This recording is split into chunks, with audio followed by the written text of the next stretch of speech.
তো আমি শুরু করে দিচ্ছি। হুম।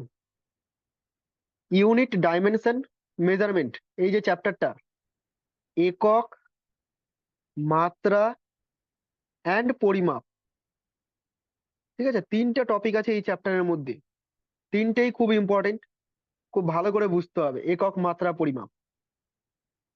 আচ্ছা, একক, মাত্রা এগুলোতে ঢোকার আগে একদম বেসিক জিনিস থেকে শুরু করি। Physical quantity. ফিজিক্যাল কোয়ান্টিটি কাকে বলে, বা ভৌত রাশি কাকে বলে? ফিজিক্যাল কোয়ান্টিটি বা ভৌত রাশি মানে হচ্ছে সেই সব কোয়ান্টিটি যাদেরকে মেজার করা যায়, যাদেরকে পরিমাপ করা যায়। ভৌত রাশি মানে হচ্ছে সেই সব রাশি যাদেরকে আমরা পরিমাপ করতে পারবো। কোন কোন রাশিকে পরিমাপ করা যায়? এক্সাম্পল হিসেবে যেমন আমি বলে দিচ্ছি, ভর পরিমাপ করা যায়, সময় পরিমাপ করা যায়, বাংলাতে লিখছি। আচ্ছা, বেগ পরিমাপ করা যায়, ঠিক আছে, mass, time, velocity, speed, displacement, work, torque. বুঝতে পারছিস? অনেক অনেক কোয়ান্টিটি আছে, এগুলোকে মেজার করা যায়, এদেরকে বলবো আমরা physical quantity. So physical quantities are the quantities that can be measured, এটাকে মেজার করা যাবে। অ্যান্ড সব থেকে ইম্পর্টেন্ট পয়েন্ট হচ্ছে must অবে the lodge of physics, এই জিনিসটাকে আমরা ভুলে যাই। ফিজিক্যাল কোয়ান্টিটি হলো মানেই ফিজিক্সের বিভিন্ন ল কে মেনে চলবে। ফিজিক্সের ল মেনে চলতেই হবে, তবেই তাদেরকে আমরা ভৌত রাশি বলবো বা ফিজিক্যাল কোয়ান্টিটি বলবো। যখন আমি ফিজিক্যাল কোয়ান্টিটির কথা বলছি, আলাদা করে ভৌত রাশির কথা বলছি, তার মানে এমন কি কোনো কোয়ান্টিটি আছে যারা ফিজিক্যাল কোয়ান্টিটি হবে না? অবশ্যই আছে যারা ফিজিক্যাল কোয়ান্টিটি হবে না। কারা ফিজিক্যাল কোয়ান্টিটি হবে না? যেসব কোয়ান্টিটিকে আমরা পরিমাপ করতে পারবো না।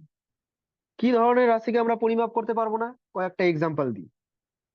যেমন অ্যাঙ্গার, এই এক্সাম্পলটা আমি খুব দিই। অ্যাঙ্গার, তারপরে স্মাইল, ঠিক আছে, স্যাডনেস, এগুলোও কিন্তু quantity, but they are not physical quantity. বোঝা গেছে? এদেরকে মেজার করা যাবে না। যেমন আমি এরকম বলবো না যে 10 কেজি রাগ হয়েছে আজকে আমার, কখনোই বলি না আমরা 10 কেজি রাগ হয়েছে, মানে নিউমেরিক্যালস বা নাম্বার দেওয়াই যাবে না। কি বলতে পারি? কম রাগ হয়েছে, বেশি রাগ হয়েছে, ঠিক আছে, রাগ করে নি আজকে, এরকম টাইপের কিছু বলি, মানে গ্রেডিং দিয়ে থাকি। তাহলে এই যে কোয়ান্টিটি গুলো, এরা কিন্তু ফিজিক্যাল কোয়ান্টিটি নয়। তোদেরকে ডেফিনেশন মুখস্থ করতে হবে না, ডেফিনেশনের মিনিং বুঝে ছেড়ে দিবি। ইংলিশ মুখস্থ করতেই হবে না। মিনিং কি বুঝলি? দুটো পয়েন্টের মিনিং বুঝলি। এক, যে ফিজিক্যাল কোয়ান্টিটি মানে হচ্ছে মেজারমেন্ট করতে হবে, মেজারমেন্ট করা যাবে। And the second one is must অবে the lodge of physics, অবে the lodge of physics. এই দুটো পয়েন্টকে হিট করতে হবে। যদি এই দুটো পয়েন্টকে হিট করে যায়, তবে তুই বলে দিতে পারবি, তবে তুই বলে দিতে পারবি যে এরা হচ্ছে ফিজিক্যাল কোয়ান্টিটি। অসুবিধা আছে এতদূর বুঝতে? ফিজিক্যাল কোয়ান্টিটি নেই? না না আমি জানি ফিজিক্যাল কোয়ান্টিটি বুঝতে না অসুবিধা না হবে না, খুব সহজ জিনিস। আচ্ছা, ফিজিক্যাল কোয়ান্টিটিকে রিপ্রেজেন্ট করার জন্য, প্রকাশ করার জন্য আমরা কি করি? একটা নিউমেরিক্যাল নিয়ে নিই, একটা নাম্বার নিয়ে নিই, সাথে একটা ইউনিটকে মাল্টিপ্লাই করে রাখি। যেমন ধর আমি তোকে বললাম যে তোর ওয়েট কত, তুই বললি 60 কেজি। এখানে খেয়াল করে দেখ, 60টা হচ্ছে সেই নিউমেরিক্যালটা, আর কেজি যেটা আছে, কেজিটা হচ্ছে সেই ইউনিটটা। তার মানে কোনো কোয়ান্টিটিকে রিপ্রেজেন্ট করার জন্য একটা নিউমেরিক্যালের প্রয়োজন আছে, একটা ইউনিটের প্রয়োজন আছে। যদি আমি শুধু 60 বলতাম তাহলে কিছু বোঝা যেত না। কেজি বললাম বলে আমি একটা আইডিয়া পেয়ে গেলাম যে ওয়েটটা কত। তাহলে এই যে ইউনিট রাশিটা দেখতে পাচ্ছিস তুই, ইউনিট রাশি নয় অ্যাকচুয়ালি, এই যে ইউনিটটা দেখতে পাচ্ছিস, এর অনেকটাই গুরুত্ব আছে। তো এটাকে নিয়েই আমরা মেইনলি এখন পড়বো, ঠিক আছে? এখানে আছে ইউনিটটা। তার আগে আমি তোদেরকে একটু বলে দিই, ফিজিক্যাল কোয়ান্টিটি দুই ধরনের হয়ে থাকে। Physical quantities are of two types. দুই ধরনের ফিজিক্যাল কোয়ান্টিটি হয়ে থাকে, ডিপেন্ডিং অন দেয়ার ডিপেন্ডেন্স। আমি বলে দিচ্ছি আর একবার, ডিপেন্ডিং অন দেয়ার ডিপেন্ডেন্স মানে একে অপরের উপর নির্ভর করে কিনা, তার উপর ডিপেন্ড করে কোয়ান্টিটিকে দুই ভাগে ভাগ করা হয়। যদি আমি ডাইরেকশনের উপর ডিপেন্ড করে ভাগ করি, তাহলেও কোয়ান্টিটিকে দুই ভাগে ভাগ করা হয়। তোরা পড়েছিস ডাইরেকশনের উপর ডিপেন্ড করে দুই ভাগে ভাগ করা হয়, একটা হচ্ছে স্কেলার কোয়ান্টিটি, আর একটা হচ্ছে ভেক্টর কোয়ান্টিটি। দিকের উপর ডিপেন্ড করে ভাগ করা হয়। তো আমি এখানে কিসের উপর পড়ছি? আমি এখানে পড়ছি ডিপেন্ডেন্সির উপর, যে একটা কোয়ান্টিটি অন্য কোনো কোয়ান্টিটির উপর ডিপেন্ড করে কিনা, তার উপর ডিপেন্ড করে আমি বলছি যে দুই ধরনের কোয়ান্টিটি হয়, একটাকে বলবো আমরা ফান্ডামেন্টাল কোয়ান্টিটি। কি বলবো একটাকে আমরা? Fundamental quantity. আমার সাথে সাথে তোরা নিজেরাও উচ্চারণ করবি, মাইক অফ রেখে উচ্চারণ করবি, তাহলে তোদের জিনিসটা ক্লাসটা ইন্টারাক্টিভ হয়ে যাবে, তোদের মনেও থাকবে। আর একটা হচ্ছে ডিরাইভড কোয়ান্টিটি। একটা হচ্ছে ফান্ডামেন্টাল কোয়ান্টিটি, আর একটা হচ্ছে ডিরাইভড কোয়ান্টিটি। একটু করে বাংলা নামটাও বলে দিচ্ছি তোদেরকে। এটা হচ্ছে মৌলিক বা প্রাথমিক রাশি, ক্লাস 9-এ পড়েছিস। আর এটা হচ্ছে লব্ধ রাশি। এই হচ্ছে দুটো রাশি, ডিপেন্ডেন্সির উপর ডিপেন্ড করে কোয়ান্টিটিকে ভাগ করা হয়েছে। ফান্ডামেন্টাল কোয়ান্টিটি কাদেরকে বলা হচ্ছে? Fundamental quantities are the quantities that does not depend does not depend on another fundamental quantities. Another fundamental quantities. শর্টে লিখে দিলাম আমি।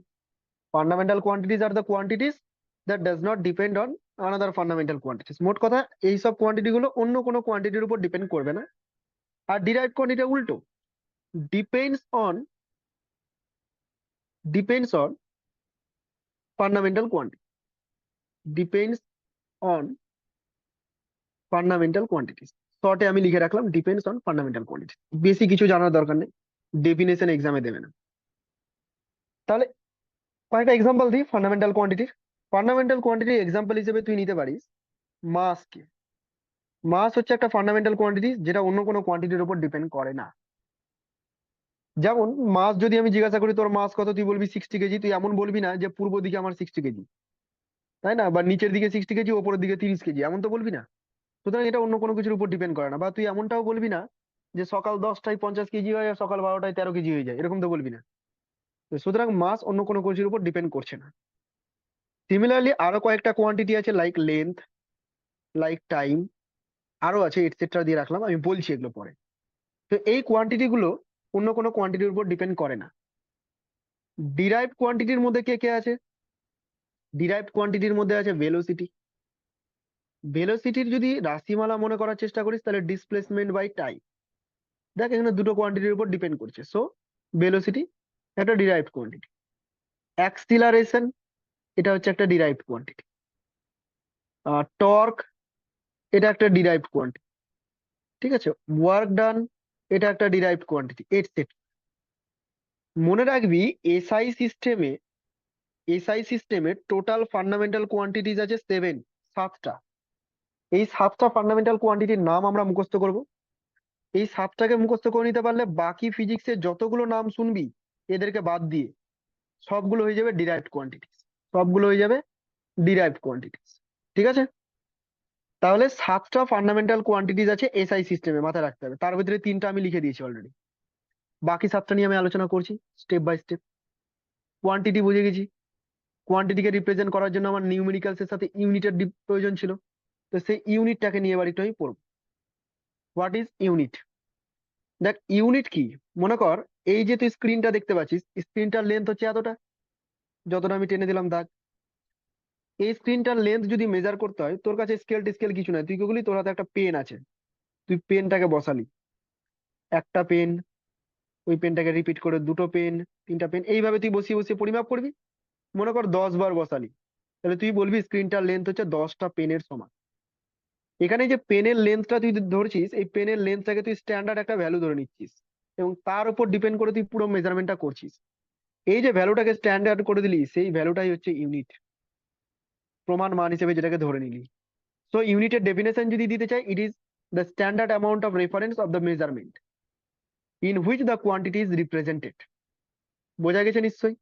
কোয়ান্টিটিকে রিপ্রেজেন্ট করার জন্য যে স্ট্যান্ডার্ড অ্যামাউন্ট অফ রেফারেন্স আমরা ধরে নিই মেজারমেন্টে, দ্যাট ইজ কল্ড ইউনিট। এই ইউনিটটা 1 হাত 2 হাত 3 হাত করেও হতে পারে, সেন্টিমিটার মিটার কিলোমিটার এগুলোও হতে পারে, কেজি গ্রাম এগুলোও হতে পারে। যেমন আমরা ওয়েট মেজার করছি যে কেজিতে বলছি, তার মানে 1 কেজি হিসেবে কিছু একটা ফিক্সড আছে, তার মাল্টিপল রূপে আমরা কিন্তু বাকি মেজারমেন্টটা করে নিচ্ছি।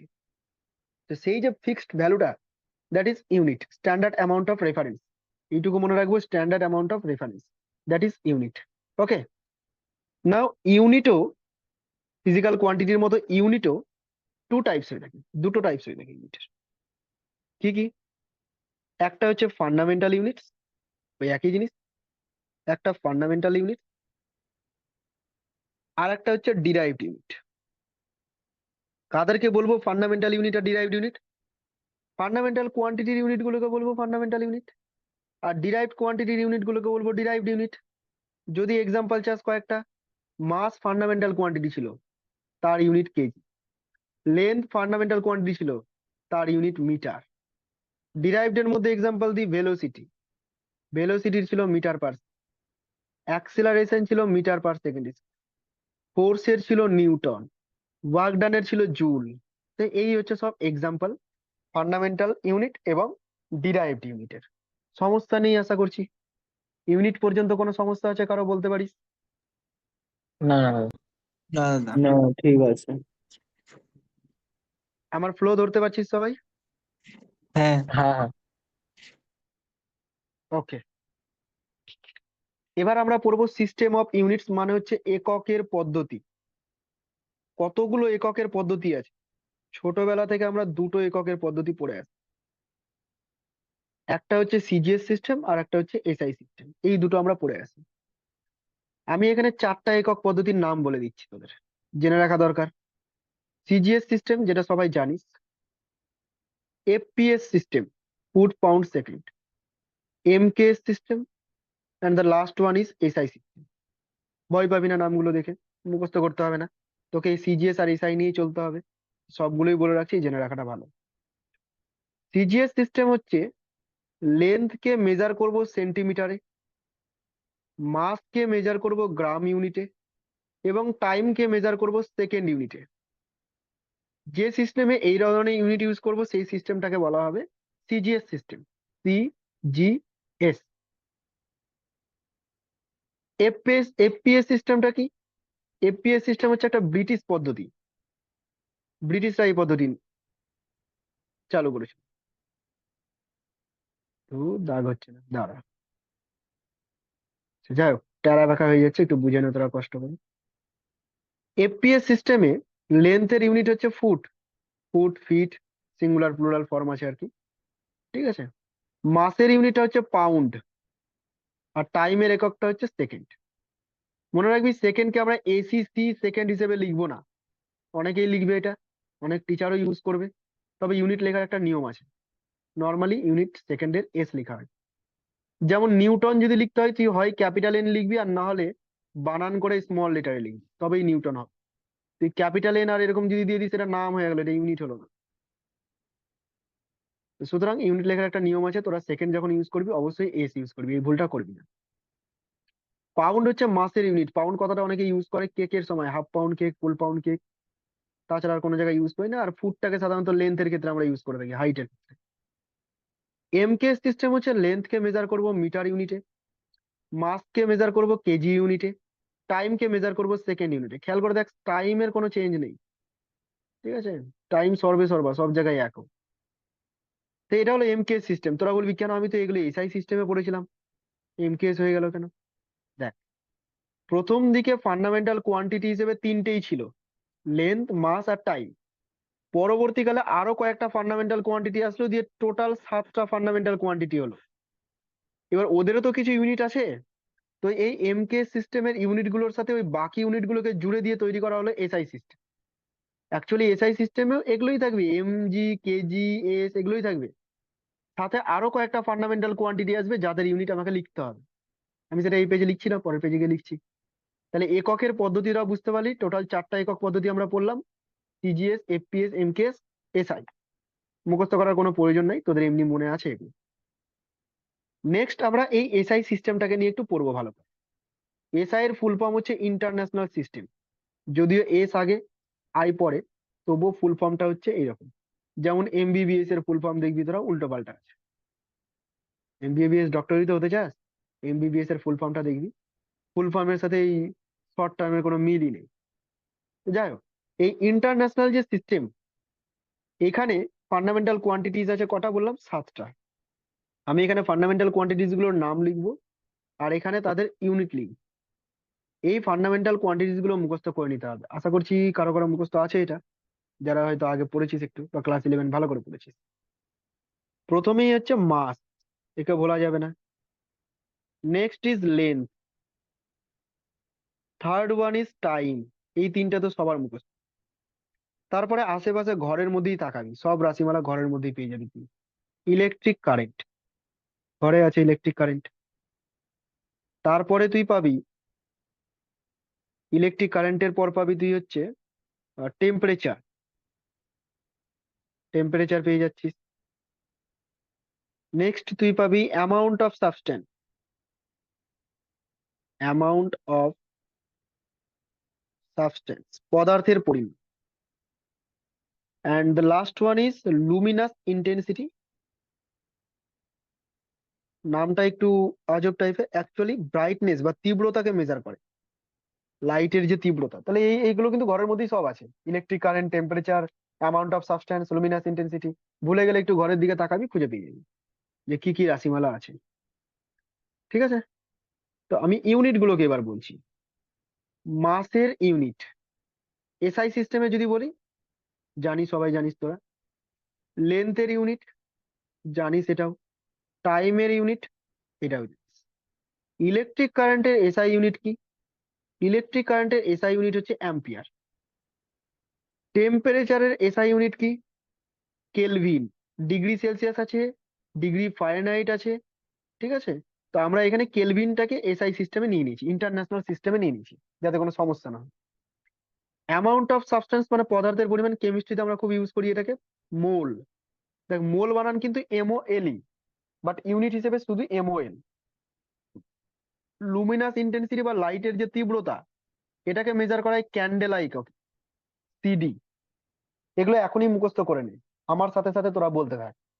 মাস, length, time, electric current, temperature, amount of substance, luminous intensity. প্রথম তিনটে মুখস্থ, মাস, লেন্থ, টাইম হয়ে গেল।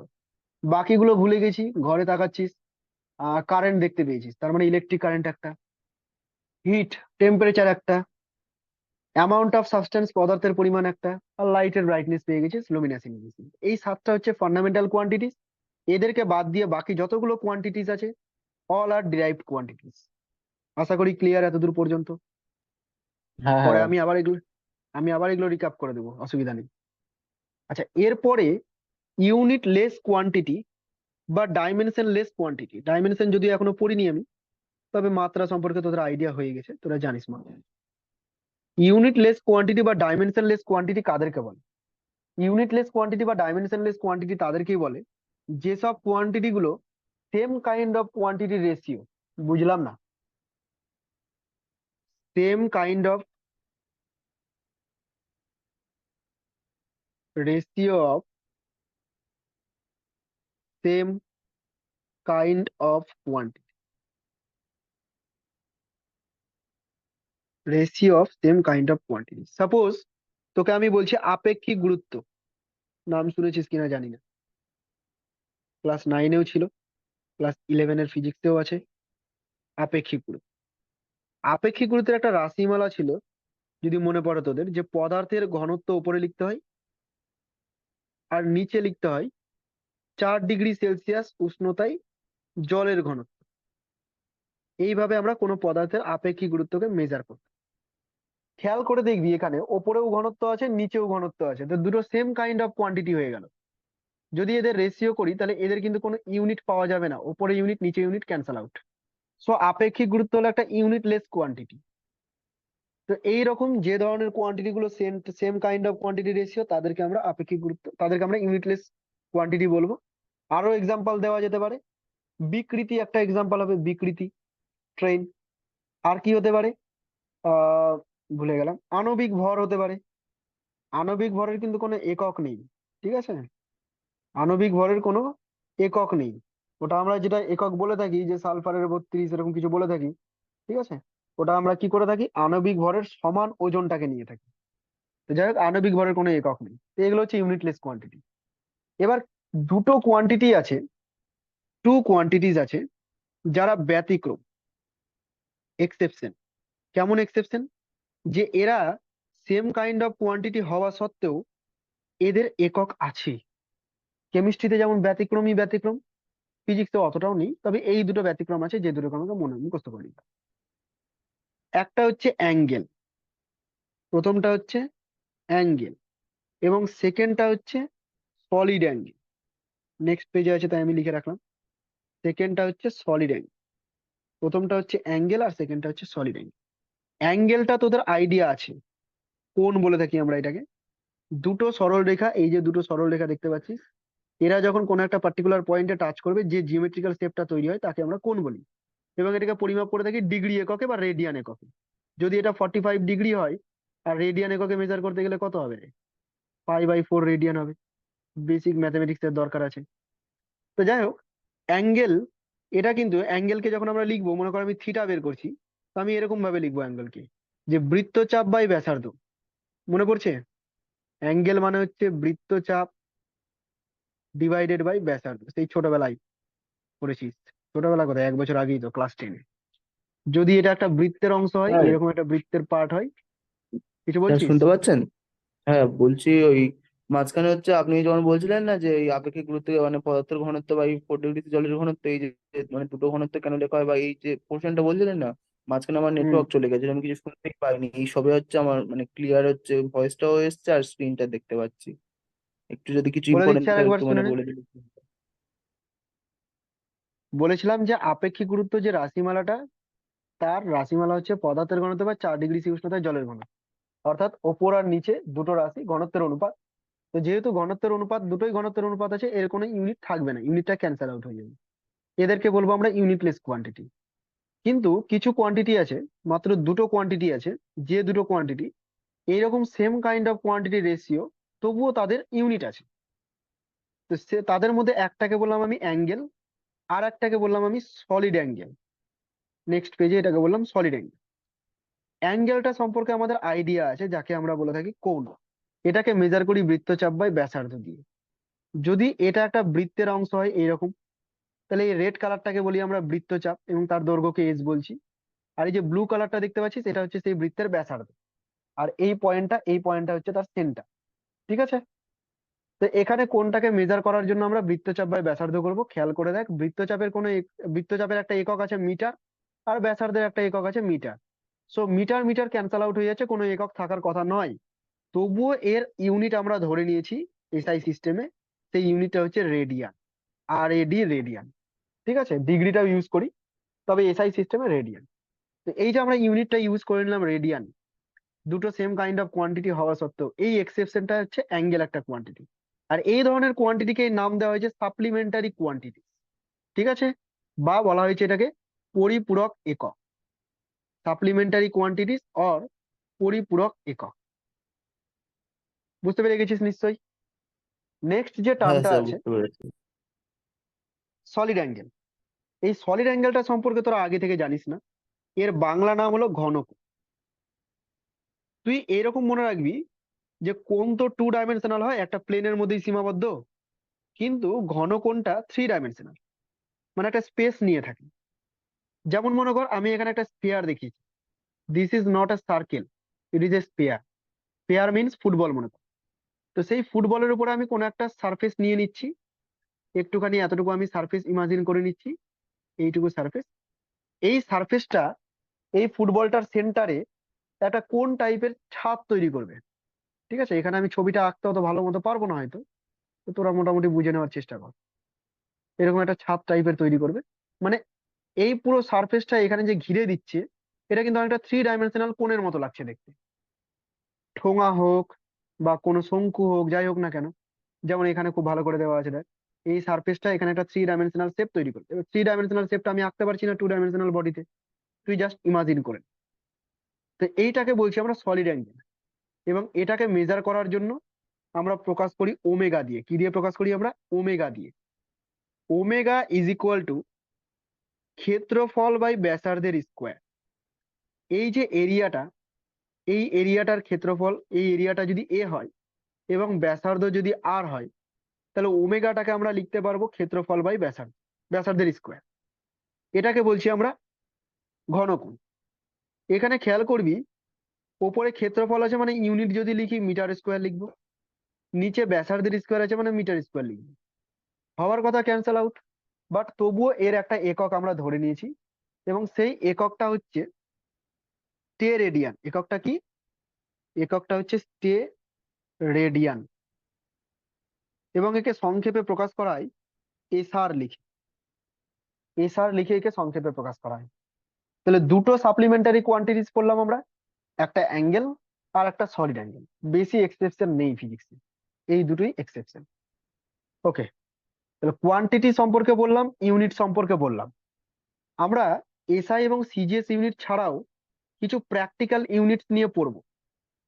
প্র্যাকটিক্যাল ইউনিটস মানে ব্যবহারিক একক, যেসব এককগুলো সিজিএস বা এসআই সিস্টেমে নেই কিন্তু আমাদের সুবিধার্থে প্রচুর পরিমাণে ইউজ করে থাকি।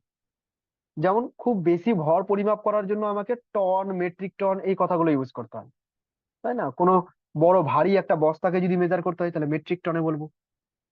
খুব বড় দূরত্ব যদি পরিমাপ করতে হয় তাহলে আলোক বর্ষ দিয়ে পরিমাপ করবো। আলোক বর্ষ দিয়ে একটা গানও শুনেছিস তোরা, তো সেই আলোক বর্ষ দিয়ে পরিমাপ করবো। পারসেক দৈর্ঘ্যের বৃহত্তম একক, মনে পড়ছে? এগুলো হচ্ছে বড় বড় একক। তো এই যে ইউনিট গুলো, এরা না সিজিএস সিস্টেমে আছে না এসআই সিস্টেমে আছে, তবুও এদেরকে নিয়ে আমরা ক্যালকুলেশন করি, খুব ইউজ করি বলে এদের কনভার্সন গুলো একটুখানি আমরা দেখে নেব। নেক্সট পেজে পুরো চার্ট তৈরি করা আছে, চার্টটা দেখতে পাচ্ছিস। আমি প্রথম পেজে একটুখানি বলে দিই আমার যতটুকু মনে পড়ছে, সেগুলো আমি তোদেরকে একটুখানি উল্লেখ করি। প্রথমেই আমার মনে পড়ে যাচ্ছে অ্যাংস্ট্রমের কথা, দৈর্ঘ্যের দিক থেকে। 1 অ্যাংস্ট্রম মানে হচ্ছে 10⁻⁻10 মিটার। দেখ, আমাকে মুখস্থ রাখতে হয়েছে, তোকেও মুখস্থ রাখতে হবে। কোশ্চেনে তোকে উল্লেখ করে দেবে না 1 অ্যাংস্ট্রম মানে এত। কখনো কখনো গুলিয়ে যায় এটার সাথে, যে 10⁻⁸ মনে রাখার ট্রিক আছে, সহজ ট্রিকটাই বলে দিচ্ছি। তোরা সবসময় এসআই তে কনভার্সনটাকে মনে রাখবি। কাকে গুরুত্ব দিবি? এসআই পদ্ধতিকে গুরুত্ব দিবি। তাহলে এসআই পদ্ধতিতে যদি করতে হয় 1 অ্যাংস্ট্রম, এইভাবে তো লিখছি, মাথায় একটা গোল্লা দিচ্ছি। তো আমি কি করব, এই একটাকে লিখে দিব, ওপরে একটাকে লিখে দেবো, আর এই যে শূন্যটা, এই শূন্যটাকে পাশে বসিয়ে দেবো, এরকম ভাবে ভেবে নেবো। তাহলে 8 হবে না 10 হবে, এটা তোর আর ভুল হচ্ছে না। তারপরে আছে ন্যানোমিটার, খুব ছোট একক পরিমাপ করার জন্য, 10⁻⁹। আরো অনেক কটা ইউনিট আছে। 1 ফার্মি, এর মানে হচ্ছে 10⁻⁻15 মিটার। ফার্মি 15, ফার্মি 15, দেখ মিল আছে। ন্যানো 9, ঠিক আছে। নেক্সট আছে মাইক্রোমিটার, খুব ইউজ হয় এটা, 10⁻⁻6, নাকি রে, সবাই জানিস। তারপরে আছে মিলিমিটার, 10⁻⁻3 মিটার। লেন্থের দিক থেকেই সব বলছি। আরো একটা আছে পিকোমিটার, মানে 10⁻⁻12 মিটার। পিকোর সাথে মিলছে না যদিও, তবে একটা মনে রাখাই যায়, বাকিগুলো খুব ইজি। আচ্ছা, কয়েকটা বড় বড় এককের কথা বলে দিই।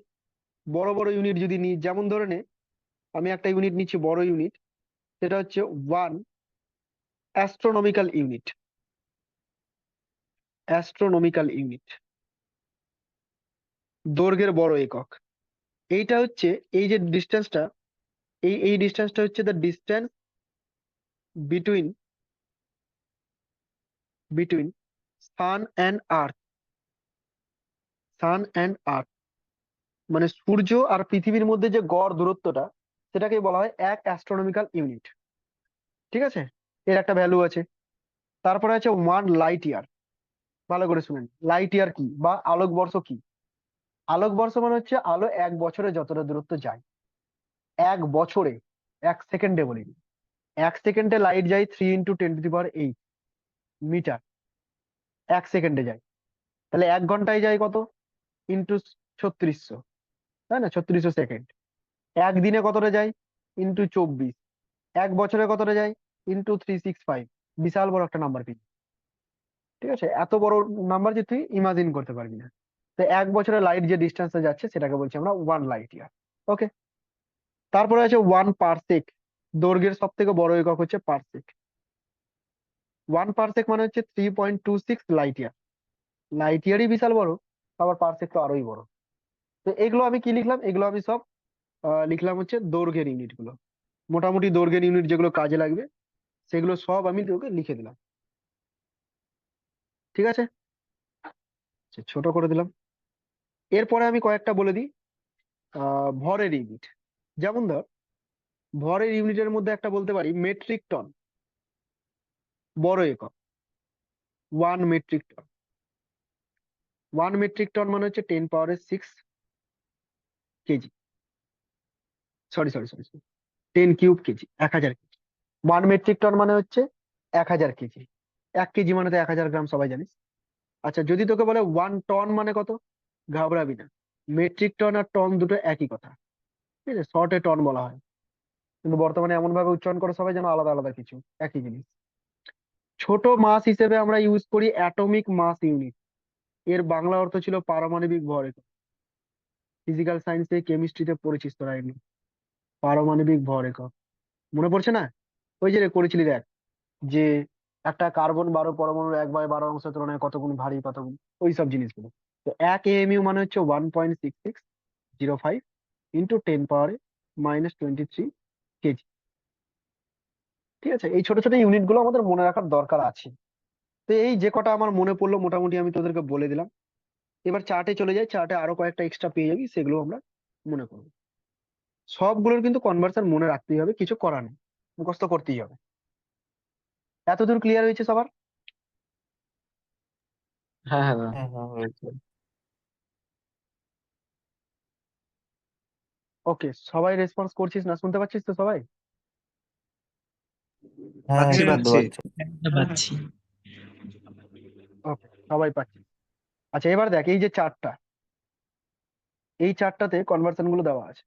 আমি কয়েকটা বলে দিয়েছি, সেগুলো বলে দিই তোদেরকে। কি কি বলে দিলাম? মাইক্রোমিটার বলে দিয়েছি, ন্যানোমিটার বলে দিয়েছি, অ্যাংস্ট্রম বলে দিয়েছি, মেট্রিক টন বললাম, AMU বললাম। পাউন্ডের খুব একটা দরকার পড়ে না, দরকার নেই মুখস্থ করার। আচ্ছা, লিটার, আয়তনের দিক থেকে বলিনি, মাথায় রাখবি। 1 লিটার, 1 লিটার মানে হচ্ছে 1 ডেসিমিটার কিউব। এখানে লেখা নেই কিন্তু। 1 লিটার মানে হচ্ছে 1 ডেসিমিটার কিউব, মানে ঘন ডেসিমিটার। ঘন ডেসিমিটারের আর একটা নামই হচ্ছে 1 লিটার। আরো কয়েকটা মনে রাখা যায়, তুই মনে রাখবি। 1 লিটার মানেই হচ্ছে 1000 সেন্টিমিটার কিউব, মানে 1000 ঘন সেন্টিমিটার। এগুলো কাজে লাগবে কিন্তু, যদি এই চারটাতে নেই, আমি বলে দিলাম কাজে লাগবে। আবার মনে রাখবি কি, 1 ঘনমিটার মানে হচ্ছে 1000 লিটার, যেটা তোদের চার্টে দেওয়া আছে, মানে এই যেটা, এটা ওটাই দেওয়া আছে। 1 মিটার কিউব মানে হচ্ছে 1000 লিটার। এই কনভার্সন গুলো তোদের দরকার আছে, ঠিক আছে। 1 নিউটন মানে 10⁻⁵ কে না জানে, এখানে উল্টো উল্টো দাদা, করে লিখেছে সব। বল। হ্যালো দাদা, বলছি যে 1 AMU তো কেমিস্ট্রিতে ওই যে 6.022 ইন্টু 10⁻23, ওইটা না? ওয়ান না রে, এ এম সিক্স, ইউ না না না, তুই যেটা বলছিস 6.022 10⁻23, ওটা হচ্ছে অ্যাভোগাড্রো নাম্বার। ওটা এন এ, হ্যাঁ অ্যাভোগাড্রো হ্যাঁ, নাম্বার, তো ওটাও তো ওটা ইকুয়াল টু তো 1 AMU না? না, এতগুলো কণার, এই যে অ্যাভোগাড্রো সংখ্যাটা বলছিস, এই অ্যাভোগাড্রো সংখ্যক কণার যে ভর, সেই ভরটা হচ্ছে হুম, AMU। বুঝতে পারলি? আচ্ছা, হ্যাঁ হ্যাঁ বুঝলাম। হ্যাঁ, ওটা নাম্বার, ওটা ভর, দুটো আলাদা জিনিস। আচ্ছা, যাই ঠিক হোক। আছে। এবার এবার বলছিলাম কি, যে 1 কেজি ফোর্স, এটাকে যদি নিউটনে কনভার্ট করতে হয় 9.8 দিয়ে গুণ করতে হয়। আচ্ছা, তাহলে এটাও পড়ে নিবি, যেগুলো যেগুলো পড়তে হবে আমি আন্ডারলাইন করে দিচ্ছি। এ প্রেসারের ইউনিট হিসেবে কি কি পড়তে হবে দেখ। পাস্কাল, আমরা সবাই জানি এটা, নিউটন পার মিটার স্কোয়ারকেই পাস্কাল বলি। এছাড়াও 1 ATM আছে একটা, অ্যাটমসফেরিক প্রেসার। হুম, এটা মানে হচ্ছে 76 সেমি পারদস্তম্ভের চাপ, বা 1.01 10⁻⁵ যদিও এগুলো নিয়ে আলাদা আলাদা চ্যাপ্টার আছে, সেখানেও আমরা পড়বো। তবে বেসিক এই কটা জিনিস মুখস্থ রাখা দরকার, না তো ক্যালকুলেশন করতে অসুবিধা হবে। আচ্ছা, আরো আছে। ওয়ার্ক এনার্জি থেকে আছে দেখ, 1 জুল মানে 10⁷ বলার কোনো প্রয়োজন নেই। 1 ইলেকট্রন ভোল্ট মানে হচ্ছে 1.6 10⁻⁻19 জুল। এটা ইলেকট্রনের আধান, ইলেকট্রনের আধানের সাথে মানে নিউমেরিক্যালি সমান হয়। এটাকে আমরা ইলেকট্রন ভোল্ট বলি, এবং এটাও কিন্তু ওয়ার্ক বা এনার্জির ইউনিট, ছোট একটা ইউনিট। তারপরে আছে কিলোওয়াট ঘন্টা, এটাও খুব ইম্পর্টেন্ট, এটা তোরা ক্লাস 10-এ পড়ে এসেছিস, আমি মনে করিয়ে দিচ্ছি একটু। 1 কিলোওয়াট বা ঘন্টা, এর আর একটা নাম হচ্ছে 1 বোট ইউনিট। মনে পড়ছে নিশ্চয়ই? বোট কথার ফুল ফর্ম কেউ বলতে পারবি? Board of trade unit. Very good, board of trade unit. Normally আমরা যে তড়িৎ শক্তি বা লাইনের বিল বলি, ইউনিটে বলে দিই সেইটা। যাই হোক, এগুলো নিয়ে অত কিছু জানা দরকার নেই। তোকে যেটা জানতে হবে যে 1 কিলোওয়াট মানে কত জুল। তো তুই কি করবি বলতো, তুই এটাকে এসআই তে কনভার্ট করবি। কিলোওয়াট মানে তুই বলতেই পারিস যে এটা 1000 ওয়াট। আর 1 ঘন্টা মানে তুই বলবি 3600 জুল, 3600 সেকেন্ড। তো আলটিমেট যদি এটাকে গুণ করে দিস, আর একটু সাজিয়ে লিখিস, তাহলে তুই এরকম লিখতে পারিস 3.6 × 10⁶ ওয়াট ইন্টু সেকেন্ড। সেই ওয়াট ইন্টু সেকেন্ডটাকেই তুই বলবি জুল।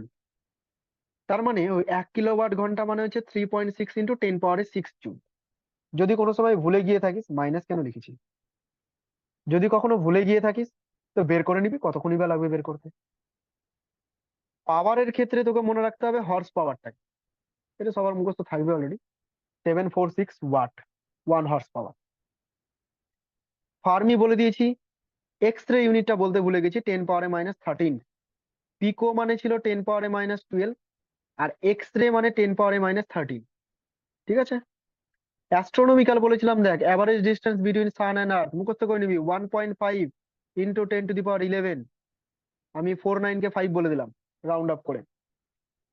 তারপরে লাইট ইয়ার, ওই যে ক্যালকুলেশনটা করলাম সেটা ক্যালকুলেট করতে গেলে এই ভ্যালুটা আসবে, 9.46 10⁻15 মিটার মুখস্থ করে নেবো। পারসেক, এটা হচ্ছে লাইট ইয়ার, 3.26 লাইট ইয়ারের সমান। এই হচ্ছে ইউনিটের কনভার্সন। এই ইউনিট কনভার্সন গুলো বেসিক বেসিক, এগুলো আমাদের অবশ্যই প্রয়োজন, প্রত্যেক চ্যাপ্টারে খুব কাজে লাগবে।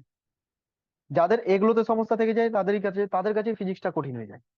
ম্যাথমেটিক্স, ভেক্টর, ইউনিট, ডাইমেনশন এগুলোই যারা পারে না, তাদের জন্য ফিজিক্সটা ইনিশিয়ালি খুব কঠিন হয়ে যায়। তো এগুলোকে প্রথম থেকে উদ্ধার করতেই হবে। যদিও নিটে ডিরেক্ট কোশ্চেন দেবে না 1 ইলেকট্রন ভোল্ট মানে কত জুল, সেই লেভেলের নিট কোশ্চেন হয় না, খুব ইজি লেভেল, ওগুলো ক্লাস 10-এ আসে। কিন্তু তবুও এই বেসিক জিনিসগুলো অনেকে জানে না, আমি বলে দিলাম। ঠিক আছে, এতদূর সমস্যা নেই কারো? হুম হুম। না ঠিক আছে। ওকে, এবার ডাইমেনশন। দেখ ডাইমেনশন থেকে প্রবলেম আসবে প্রচুর, ইউনিট থেকেও প্রচুর প্রবলেম আসবে। তোকে জানতে চাইবে যে কোনো একটা ফিজিক্যাল কোয়ান্টিটি বলে দিল, সাপোজ সারফেস টেনশন বলে দিল, সেই সারফেস টেনশনের ইউনিট বল। তো সেগুলো আমি এখন মুখস্থ করাবো না, চাপ হয়ে যাবে তোদের। রাশিমালা আসবে, চ্যাপ্টার আসবে, ফর্মুলা মুখস্থ করবি, ইউনিট নিজে তৈরি করবি, চাপ নেওয়ার কোনো দরকার নেই। একটু আধুরা আধুরা থেকে যাবে, ঠিক আছে, প্রিভিয়াস ইয়ার করতে গিয়ে, কারণ অনেক রাশিমালা তোরা জানিস না। ডাইমেনশন থেকে খুব একটা অসুবিধা হবে না, ডাইমেনশন থেকে প্রচুর প্রবলেম আছে, ভালো করে শুনে নে, খুব একটা ইম্পর্টেন্ট টপিক। আজকে ডাইমেনশন পর্যন্তই কভার করাবো, আর নেক্সট দিন মেজারমেন্টটাকে করাবো, পরিমাপটা।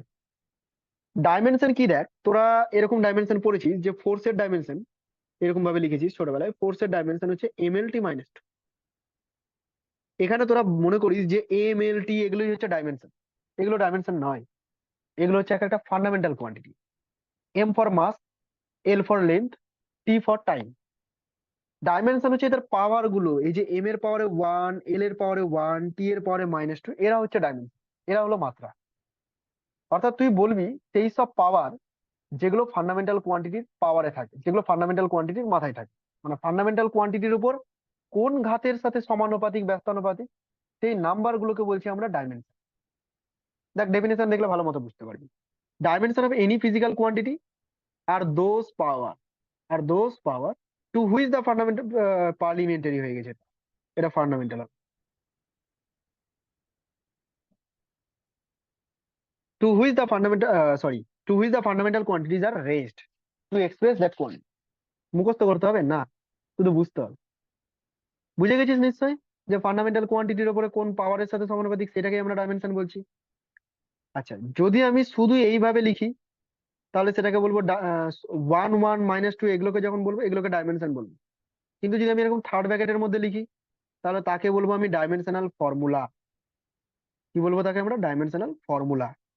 কিন্তু যদি আমি এই রকম ভাবে লিখি, left hand side equal to right hand সাইডের মতো করে, তাহলে তাকে বলবো আমি ডাইমেনশনাল ইকুয়েশন। এটাকে কি বলবো? Dimensional equation. একটুখানি জেনে রাখ, উল্লেখ করলে যেন বুঝতে পারিস। Dimensional equation. ওকে, তাহলে একটা ডাইমেনশন পাওয়ার গুলোকে বোঝাচ্ছে, ডাইমেনশনাল ফর্মুলা শুধু থার্ড ব্র্যাকেটের মধ্যে বোঝাচ্ছে, আর ডাইমেনশনাল ইকুয়েশন যখন আমি left hand side equal to right hand side এইভাবে লিখবো। Most important, homogeneity principle. Most important হচ্ছে হোমোজিনিটি প্রিন্সিপাল। কি জিনিস এটা হোমোজিনিটি প্রিন্সিপাল? এর নাম হচ্ছে সমমাত্রিক নীতি। মানে মাত্রা সমান, এটা বলতে চাইছে। কার মাত্রা সমান? কোনো একটা equation, suppose F equal to M A, খুব একটা পরিচিত সমীকরণ। এই সমীকরণটা যদি সঠিক হয় তাহলে অবশ্যই এর লেফট হ্যান্ড সাইডের ডাইমেনশন এবং রাইট হ্যান্ড সাইডের ডাইমেনশন ইকুয়াল হতে হবে। কোনো ইকুয়েশন যদি সঠিক হয় সেটা ডাইমেনশনালি কারেক্ট হবেই। যখন আমি বলবো ডাইমেনশনালি কারেক্ট, তোকে বুঝে নিতে হবে আমি লেফট হ্যান্ড সাইড আর রাইট হ্যান্ড সাইডের ডাইমেনশনের কথা বলতে চাইছি। তাহলে এই ইকুয়েশনটা dimensionally correct. Kinetic energy equal to half M V square, এই ইকুয়েশনটা সঠিক, আমরা জানি তো। তাহলে এটা হবে dimensionally correct. P equal to M B, এই সমীকরণটা ডাইমেনশনালি কারেক্ট, কারণ এগুলো ইকুয়েশন আমরা জানি যে এগুলো এক্সিস্ট করে। যদি কোনো ইকুয়েশন লেফট হ্যান্ড সাইড এবং রাইট হ্যান্ড সাইডের ডাইমেনশন সেম না হয়, তবে সেই ইকুয়েশনটাকে আমরা সঠিক ধরবো না, সঠিক হবেই না। যেমন আমি তোকে একটা এক্সাম্পল দিই। আমি বললাম velocity is equal to force into time, velocity is equal to force into time. Dimensionally কিন্তু এটা সঠিক না। কি করে বুঝলি ডাইমেনশনালি সঠিক না? দেখ, তুই বলবি ভি এর ডাইমেনশন হচ্ছে এল টি মাইনাস ওয়ান, জানিস তো রে নাকি? ভি এর ডাইমেনশন হচ্ছে এল টি মাইনাস, মানে লেন্থ বাই টাইম। ফোর্সের ডাইমেনশন তুই জানিস এম এল টি মাইনাস, আর টি এর ডাইমেনশন টি। তুই বলতো রাইট হ্যান্ড সাইড আর লেফট হ্যান্ড সাইড কি সেম হচ্ছে? রাইটে একটা এম থেকে যাচ্ছে, না লেফটে না এম নেই। তাহলে তো এটা হোমোজেনিটি প্রিন্সিপালকে ফলো করছে না। সুতরাং এই ইকুয়েশনটা এক্সিস্টই করে না, এটা সম্ভবই না, এই ইকুয়েশনটা সম্ভবই না। অর্থাৎ কোনো ইকুয়েশন যদি সঠিক হতে হয় তাহলে অবশ্যই সেই ইকুয়েশনটাকে ডাইমেনশনালি কারেক্ট হতেই হবে। বোঝা গেল? এই রিলেটেড একটা পয়েন্ট তোরা মনে রাখবি, কোনো ইকুয়েশন ডাইমেনশনালি কারেক্ট যদি হয়ে যায় তাহলে সেই ইকুয়েশনটা মেবি কারেক্ট, হয়তো কারেক্ট হতে পারে, কারেক্ট যে হবেই সেটা বলতে পারি না। লাইনটা ক্লিয়ার হলো না? কোনো ইকুয়েশন, ধর তোরা একটা ইকুয়েশন জানিস V equal to U plus A T, এটা জানিস তো। আবার একটা ইকুয়েশন জানিস S equal to U T plus half A T. আমি এখন ডাইমেনশন অ্যানালিসিস করে দেখাচ্ছি না, শুধু বলে দিচ্ছি। এই যে ইকুয়েশনটা দেখছিস S equal to U T plus half A T square, S মানে তো ডিসপ্লেসমেন্ট বা ডিস্টেন্স, তার একটা ডাইমেনশন আছে দ্যাট ইজ ক্যাপিটাল এল।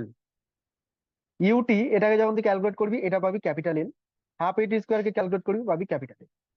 তার মানে এই ইকুয়েশনটা সঠিক, ডাইমেনশনালি কারেক্ট, তুই দেখতে পাচ্ছিস ইকুয়েশনটা এক্সিস্ট করে। কিন্তু আমি যদি এই ইকুয়েশন থেকে হাফটাকে সরিয়ে দিই, দেখবি তবুও এলই আসবে, কারণ হাফ হচ্ছে একটা কনস্ট্যান্ট, তার কোনো ডাইমেনশন হয় না। তাহলে এই যে এই ইকুয়েশনটা কি সঠিক? এটা তো সঠিক নয়। তার মানে ডাইমেনশনাল অ্যানালিসিসে যদি কোনো ইকুয়েশন ডাইমেনশনালি কারেক্ট হয় তাহলে আমি বলতে পারি না যে ওই ইকুয়েশনটা একদমই সঠিক। সঠিক হতেও পারে, আবার সঠিক নাও হতে পারে।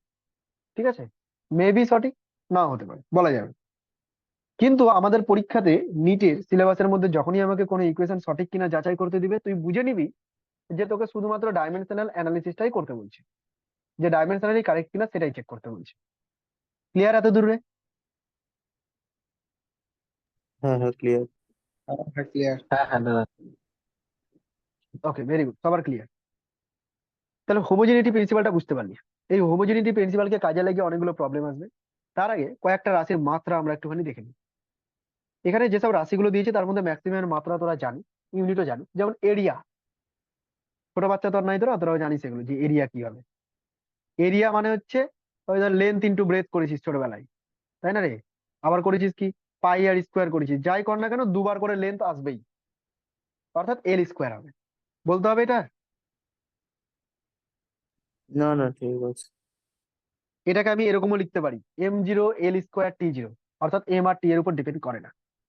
সিমিলারলি ভলিউমকে আমি দৈর্ঘ্যের কিউব বলতে পারি, M zero L cube T zero. Velocity, velocity মানে হচ্ছে ডিসপ্লেসমেন্ট বাই টাইম, অর্থাৎ লেন্থ বাই টাইম বলতেই পারি।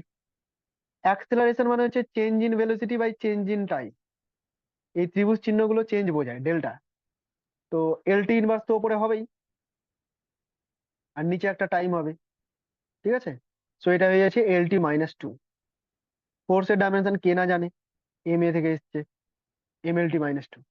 কিছু মুখস্থ থাক না থাক, ভাই M L T two minus টুটাকে মুখস্থ করে নিই, কারণ বিভিন্ন জায়গায় কাজে লাগবে। অন্যান্য জায়গায় ডাইমেনশন বের করার সময় একেই আমরা কাজে লাগাবো ম্যাক্সিমাম ক্ষেত্রে। ওয়ার্ক এনার্জি, ওয়ার্ক এনার্জি মানে ফোর্স ইন্টু ডিসপ্লেসমেন্ট।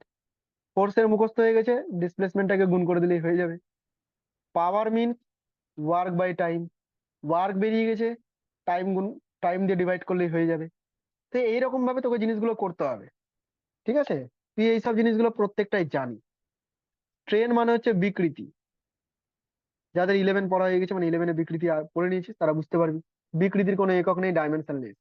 কারণ বিকৃতি মানে হচ্ছে দৈর্ঘ্যের পরিবর্তন বাই প্রাথমিক দৈর্ঘ্য, দুটোই দৈর্ঘ্য, কোনো ডাইমেনশন বা কোনো ইউনিট নেই। এবং এটা সাপ্লিমেন্টারি কোয়ান্টিটিও না যে এর কোনো ইউনিট হবে। ডেনসিটি এগুলো তোরা বাড়িতে দেখবি, আমি সব বলছি না, তোরা নিজেরাই বুঝতে পারবি। তারপরে আছে এখানে মডিউলাস অফ ইলাস্টিসিটি, দরকার নাই চাপ নিয়ে মুখস্থ করার। সারফেস টেনশন, ভেলোসিটি গ্রেডিয়েন্ট, এগুলো এখন মুখস্থ করতে যাবি না, আমি এগুলোর চ্যাপ্টার করাবো এক একটা। সেই চ্যাপ্টার গুলো করার সময় রাশিমালা মুখস্থ করবি, তখনই কিন্তু এগুলোর ডাইমেনশন আর ইউনিট সব মুখস্থ হয়ে যাবে। তবুও বলে দিচ্ছি, খুব ইম্পর্টেন্ট হচ্ছে প্ল্যাঙ্কস কনস্ট্যান্ট। এই প্ল্যাঙ্কস কনস্ট্যান্টের ইউনিট আর ডাইমেনশনকে নিয়ে অনেক রকম ভাবে কোশ্চেন বানাই। তারপরে গ্র্যাভিটেশনাল কনস্ট্যান্ট, তারপরে আছে স্পেসিফিক হিট, ল্যাটেন্ট হিট, এদের যে ডাইমেনশন এগুলো খুব ইম্পর্টেন্ট, ঠিক আছে? ইউনিভার্সাল গ্যাস কনস্ট্যান্ট, এটা তো তোরা ক্লাস 10-এই পড়েছিস, সর্বজনীন গ্যাস ধ্রুবক। তো এদের যে ডাইমেনশন গুলো, এই ডাইমেনশন গুলো খুব ইম্পর্টেন্ট, ঠিক আছে? এই ডাইমেনশন গুলো আমাদের কাজে লাগবে। তবে যেগুলো মুখস্থ করতে পারবি করে নিবি, যেগুলো পারবি না চাপ নেওয়ার কোনো দরকার নেই, চ্যাপ্টার ওয়াইজ সব হয়ে যাবে। আমি ফান্ডামেন্টাল কোয়ান্টিটিস লিখেছিলাম, মনে আছে? ওই ফান্ডামেন্টাল কোয়ান্টিটিস গুলো টোটাল 7টা ছিল। তো এদেরও তো ডাইমেনশন আছে। আমি এখন সেই ডাইমেনশন গুলোকে একটুখানি করে বলে দিচ্ছি যে এদের ডাইমেনশন কি কি ছিল। যেমন মাসের ডাইমেনশন, লেন্থের ডাইমেনশন, টাইমের ডাইমেনশন, কোনো সমস্যা নেই। ইলেকট্রিক কারেন্টের যে ডাইমেনশনটা, এটা এর ইউনিট দিয়ে প্রকাশ করা হয়, মানে এই লেখা হয়, অথবা আরেকটা লেখা যায় আই। আই দিয়ে আমরা কারেন্টকে প্রকাশ করি। তো কখনো এ লিখে দেয়, কখনো আই লিখে দেয়, তোকে সেটা বুঝে নিতে হবে কি দিয়েছে। টেম্পারেচারের যে ডাইমেনশন তাকে আমরা ইউনিট দিয়ে প্রকাশ করবো, অর্থাৎ কেলভিন দিয়ে। তবে কোনো কোনো সময় যেহেতু থিটা দিয়ে প্রকাশ করি, তাই থিটাও লেখা হয়, ঠিক আছে? হয় কে থাকবে নয় থিটা থাকবে। এই কে আর থিটা দিয়ে টেম্পারেচার ছাড়া আর অন্য কাউকে প্রকাশ করে না, সুতরাং জটিলতা আসবে না। অ্যামাউন্ট অফ সাবস্টেন্স, কোনো কিছু পাইনি তো মোল ইউনিটটা দিয়ে ডাইমেনশনকে প্রকাশ করে। ক্যান্ডেলা সিডি দিয়েই প্রকাশ, মানে এদের ইউনিট দিয়ে প্রকাশ করে। প্রথম 3টে এমএলটি, আর বাকিগুলো বুঝতে পারছি সব ইউনিট দিয়ে প্রকাশ করে। এই হচ্ছে তো ডাইমেনশন। ওকে, ডাইমেনশন ক্লিয়ার হয়ে গেল, হোমোজিনিটি প্রিন্সিপাল হয়ে গেল। নেক্সট আছে applications of dimensional analysis. Most important, দেখ আমি ইম্পর্টেন্ট লিখে রেখেছি, মোস্ট ইম্পর্টেন্ট, কারণ নিটের প্রিভিয়াস ইয়ার কোশ্চেন এখান থেকেই এসেছে বেশি। আমি যে এখন কোশ্চেন করাবো দেখবি পিওয়াই কিউ করাবো, তোরা নিজেরাও করতে পারবি কয়েকটা করে দেওয়ার পর। সেই পিওয়াই কিউ গুলো, প্রিভিয়াস ইয়ার কোশ্চেন গুলো, এই ডাইমেনশনাল অ্যানালিসিসেরই ম্যাক্সিমাম কোশ্চেন। ডাইমেনশনাল অ্যানালিসিস বলতে কি বলতে চাইছে ভালো করে শুনবি। ডাইমেনশনাল অ্যানালিসিস করে আমরা কি কি জানতে পারি? আমরা 3টে জিনিস জানতে পারি। প্রথমেই হচ্ছে আমরা অ্যাকিউরেসি চেক করতে পারি, কোনো একটা ফিজিক্যাল কোয়ান্টিটি অ্যাকুরেট কিনা সেটা আমরা চেক করতে পারি এখানে, ঠিক আছে? To check the accuracy of physical quantity, যেমন আমি এক্সাম্পল দিলাম, F equal to M A সমীকরণটা সঠিক কিনা। এদিকের ডাইমেনশন বের করলি, এই দিকের ডাইমেনশন বের করলি, ইকুয়াল হয়ে গেল, বলে দিলি হ্যাঁ সঠিক। তো এই যে ফিজিক্যাল কোয়ান্টিটি গুলোর অ্যাকিউরেসি, এটা আমরা চেক করতে পারবো এইখান থেকে। কিভাবে চেক করবো আসছি একটা একটা করে। আর কি করতে পারি? To change the physical quantity from one system of unit to another system of unit, মানে একটা সিস্টেম অফ ইউনিটস থেকে অন্য একটা সিস্টেম অফ ইউনিটস আমি কনভার্ট করতে পারবো ফিজিক্যাল কোয়ান্টিটিকে। এসআই থেকে সিজিএস এ নিয়ে যাবো, সিজিএস থেকে এসআই তে নিয়ে যাবো। হ্যাঁ, তো আরো অনেক রকম চেঞ্জ আছে, কোশ্চেন আসতে গেলে বুঝতে পারবি। এই চেঞ্জ গুলো আমি করতে পারবো, ডাইমেনশনাল অ্যানালিসিসে কাজে লাগে। Last one is very important, two obtain the relation between different physical quantity. বুঝলাম না, তোকে আমি বললাম যে এস, ভি আর টি, এই 3টে কোয়ান্টিটির মধ্যে একটা রাশিমালা তৈরি করো। তুই জানিস যে V equal to S by T. তো এই সমীকরণটা তুই ডাইমেনশনাল অ্যানালিসিস করে বের করতে পারবি। শিখাবো কি করে বের করি। তাহলে 3টে অ্যাপ্লিকেশন আমার সাথে সাথে রিপিট করে নি। প্রথম হচ্ছে কি বলে এটাকে, to check the accuracy of physical quantity. Physical quantity accurate আছে কিনা, ফর্মুলা অ্যাকুরেট আছে কিনা সেটাকে চেক করবো। To convert physical quantity from one system of unit to another system of unit, একটা সিস্টেম অফ ইউনিট থেকে আরেকটা সিস্টেম অফ ইউনিটে কনভার্ট করে। Third one is to obtain the relation between different physical quantity, আলাদা আলাদা physical কোয়ান্টিটির মধ্যে relation কি সেটাও আমরা এই ডাইমেনশনাল অ্যানালিসিস করেই বের করবো। আশা করি বুঝে গেছিস, কোনো সমস্যা নেই কারো। এই ডাইমেনশনাল অ্যানালিসিস কে কাজে লাগিয়ে ফার্স্ট যেটা অ্যাপ্লিকেশন সেটা হচ্ছে ডাইমেনশনাল কারেক্ট। প্রথম অ্যাপ্লিকেশন এটাই বললাম, অ্যাকুরেসি চেক করবো। দেখ অ্যাকুরেসি চেক করার জন্য আমি তোকে খুব সহজ একটা একটা রাশিমালা দিয়ে দিচ্ছি, এফ ইকুয়াল টু এম এ। এই ইকুয়েশনটা সঠিক আছে কিনা চেক কর। তুই কি করবি, লেফট হ্যান্ড সাইডে ডাইমেনশন বলবি। লেফট হ্যান্ড সাইডে ডাইমেনশন তোর মুখস্থ আছে, লিখে দিবি। রাইট হ্যান্ড সাইডে ডাইমেনশন যখন বের করতে যাবি, মাস ইন্টু অ্যাক্সিলারেশন, আর অ্যাক্সিলারেশনের ডাইমেনশন মুখস্থ হয়ে গেছে LT-2। দেখ দুটোই সেম, তার মানে এটা ডাইমেনশনালি কারেক্ট, অর্থাৎ ইকুয়েশনটা সঠিক হতে পারে। ঠিক আছে, তার মানে ইকুয়েশনটা সঠিক। ক্লিয়ার এতটুকু? আমি যদি বলি যে S equal to U T plus half A T square, এটা ডাইমেনশনালি কারেক্ট কিনা বল। তুই কি করবি, এস এর ডাইমেনশন বলবি, এস এর ডাইমেনশন হচ্ছে এল। তারপরে তুই ইউটির ডাইমেনশন বলবি, ইউটি হচ্ছে LT ইনভার্স, ইউটির ডাইমেনশন বলবি LT ইনভার্স ইন্টু টি। এই ধরতে পারছিস তো রে, নাকি আমি স্পিডে বলে যাচ্ছি? ঠিক হ্যাঁ আছে। হ্যাঁ বুঝতে পারছি। হ্যাঁ ঠিক আছে। ওকে, তো এটাকে ক্যালকুলেট করতে গেলে কি পাওয়া যাচ্ছে, দেখ শুধুমাত্র ক্যাপিটাল এন। তাহলে দেখ সেম হচ্ছে, কিন্তু এই টার্মটা সেম হয়ে গেল। সেকেন্ড যে টার্মটা আছে হাফ, মানে 1/2 এর কোনো নেই। অ্যাক্সেলারেশন মানে হচ্ছে LT-2, আর টি মানে তো টি স্কোয়ার, টি এর স্কোয়ার আছে তাই টি স্কোয়ার, তাহলে এখান থেকেও কিন্তু এলই আসবে। ঠিক আছে, তাহলে দেখ সবগুলো সেম আছে, রাইট হ্যান্ড সাইডও সেম আছে, লেফট হ্যান্ড সাইডও সেম আছে, সুতরাং ডাইমেনশনালি কারেক্ট। কেউ আবার বলে দিস না যে এখানে তো প্লাস ছিল, তো আমি L+L করলাম না কেন। ডাইমেনশন কখনো প্লাস হয় না। ঠিক আছে, একই ডাইমেনশনকে প্লাস করতে গেলে ওটাই থাকে, ডাইমেনশনই থাকে, কোনো চেঞ্জ হয় না। ওকে, তাহলে এই ইকুয়েশনটাও ডাইমেনশনালি কারেক্ট। মোটামুটি তোরা বুঝে গেলি ডাইমেনশনাল কারেক্টনেস কি করে আমরা চেক করবো। এখানে খুব ইম্পর্টেন্ট পয়েন্ট আমি লিখে দিয়েছি, সেকেন্ড পয়েন্টটা, যে dimensionally correct equation is not necessarily correct. কোন ইকুয়েশন যদি ডাইমেনশনালি কারেক্ট হয়, তার মানে এই না যে ইকুয়েশনটাকে সঠিক হতেই হবে, হতেও পারে নাও হতে পারে। প্রথমেও বলে দিলাম, যেমন একটা সমীকরণ লিখে দিই তোদেরকে, টি ইকুয়াল টু √L/G। তুই যদি এটাকে ডাইমেনশনালি চেক করিস, দেখবি ডাইমেনশনের দিক থেকে সেম হয়ে যাচ্ছে, কিন্তু ইকুয়েশনটা সঠিক না। এর অ্যাকচুয়াল সঠিক ইকুয়েশন হচ্ছে টি ইকুয়াল টু 2π√L/G। ওকে, এটা হচ্ছে তার অ্যাকচুয়াল ইকুয়েশন টাইম পিরিয়ডের সরল দৈর্ঘ্যতে পড়বি। তো এই যে 2πটা, এটা একটা কনস্ট্যান্ট টার্ম বলে এটাকে ডাইমেনশনাল অ্যানালিসিস থেকে বের করা যায় না। বোঝা গেল? সুতরাং ডাইমেনশনাল অ্যানালিসিস থেকে সঠিক হবে এটা বলা যাবে না, তবে ডাইমেনশনালি কারেক্ট হবে এটা বলা যাবে।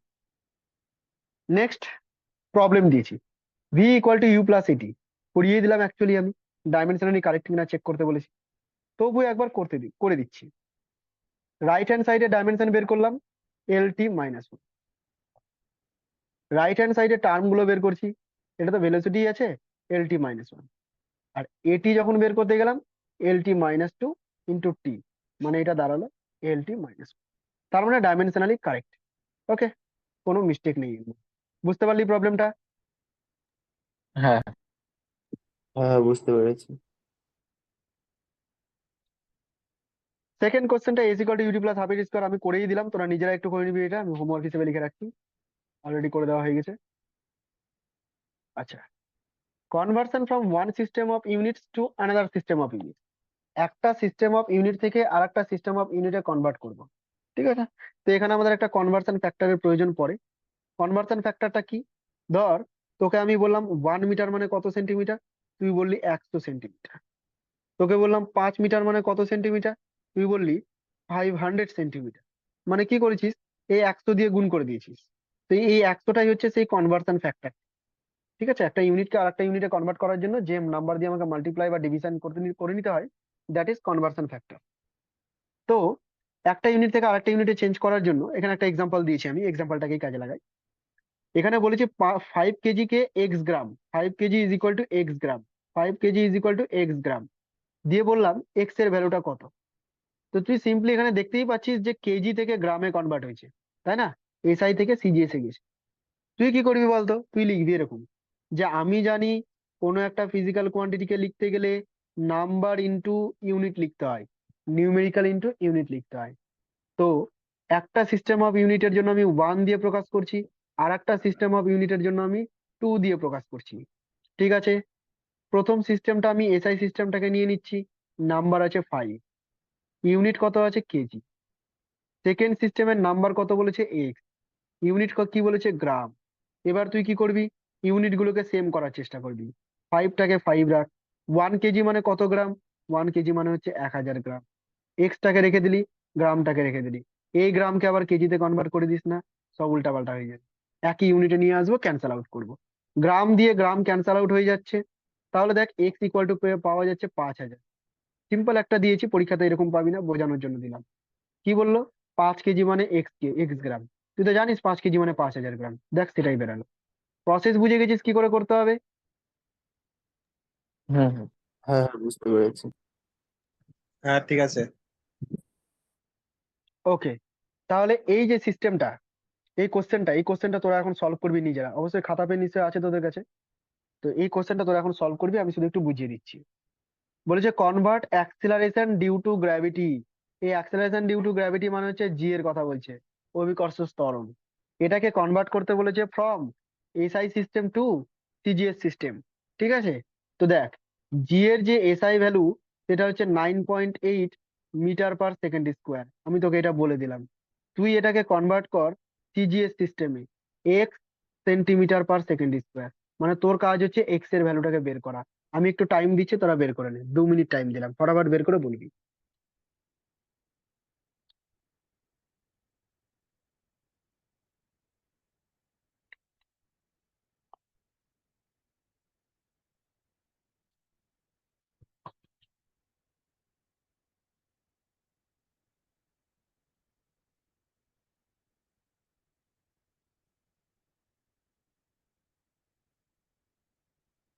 চেষ্টা কর, নিজেরা চেষ্টা কর, না পারলে বলবি, আমি রিপিট করবো।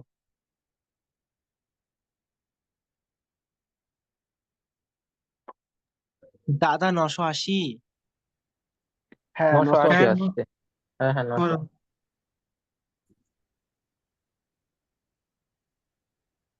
981 সেন্টিমিটার পার সেকেন্ড স্কোয়ার। আমি যদি 9.81 দিতাম তাহলে 981 হতো। আমি 9.8 দিয়েছি, সো এটা 980। কারো সমস্যা আছে কি বল, তাহলে আমি করে দেবো। না না, বুঝতে পেরেছি কিভাবে করবো। ওকে, কেউ মানে জিজ্ঞাসা করতে পিছনে থাকবি না, ঠিক আছে? হতে পারে কেউ পেরে যাচ্ছে, তুই পারছিস না, অবশ্যই জিজ্ঞাসা করবি, শেখাটা দরকার। চল তাহলে নেক্সট প্রবলেমে যাচ্ছি। Question number 3। দেখ কোশ্চেন নাম্বার 3 তে বলা হয়েছে 10 গ্রাম পার সেমি কিউবকে এসআই ইউনিটে কনভার্ট করো।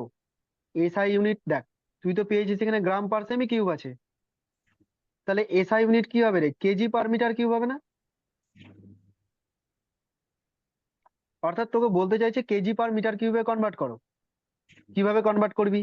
এইভাবে কনভার্ট করবি, N1 U1 is equal to N2 U2, 10 gram by সেমি কিউব। লিখলাম একটু যাতে বুঝতে পারিস। আর N2টা জানি না, কেজি বাই মিটার কিউব। এইভাবেই তো লিখবো রে। হ্যাঁ হ্যাঁ। 10কে রেখে দে, গ্রামকে রেখে দে, সেমি কিউবকে রেখে দে। N2 জানি না, কেজি কে কনভার্ট করে দে গ্রামে। মিটার কিউবকে সেন্টিমিটার কিউব করলে কি হবে বলতো কেউ? হাজার হাজার দিয়ে কি হবে?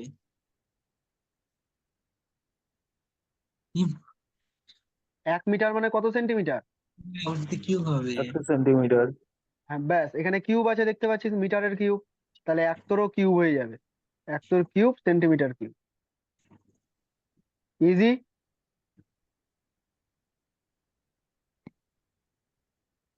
সমস্যা হয়ে গেল এখানে? না না। না না, ঠিক আছে ঠিক আছে। না না, ঠিক আছে। ওকে, গ্রাম দিয়ে gram cancel out, semi cube cancel out. ব্যাস, এখান থেকে তুই নিউমেরিক্যালটা পেয়ে যাবি যে N2টা কত হচ্ছে। N2 is equal two 100 cube গুণিত 10/1000। একটা শূন্য তো কেটেই যাচ্ছে, আর এখানে থাকবে 6টা শূন্য, তার ভিতরে দুটো বাদ, মানে 10 পাওয়ারে 4 থাকছে।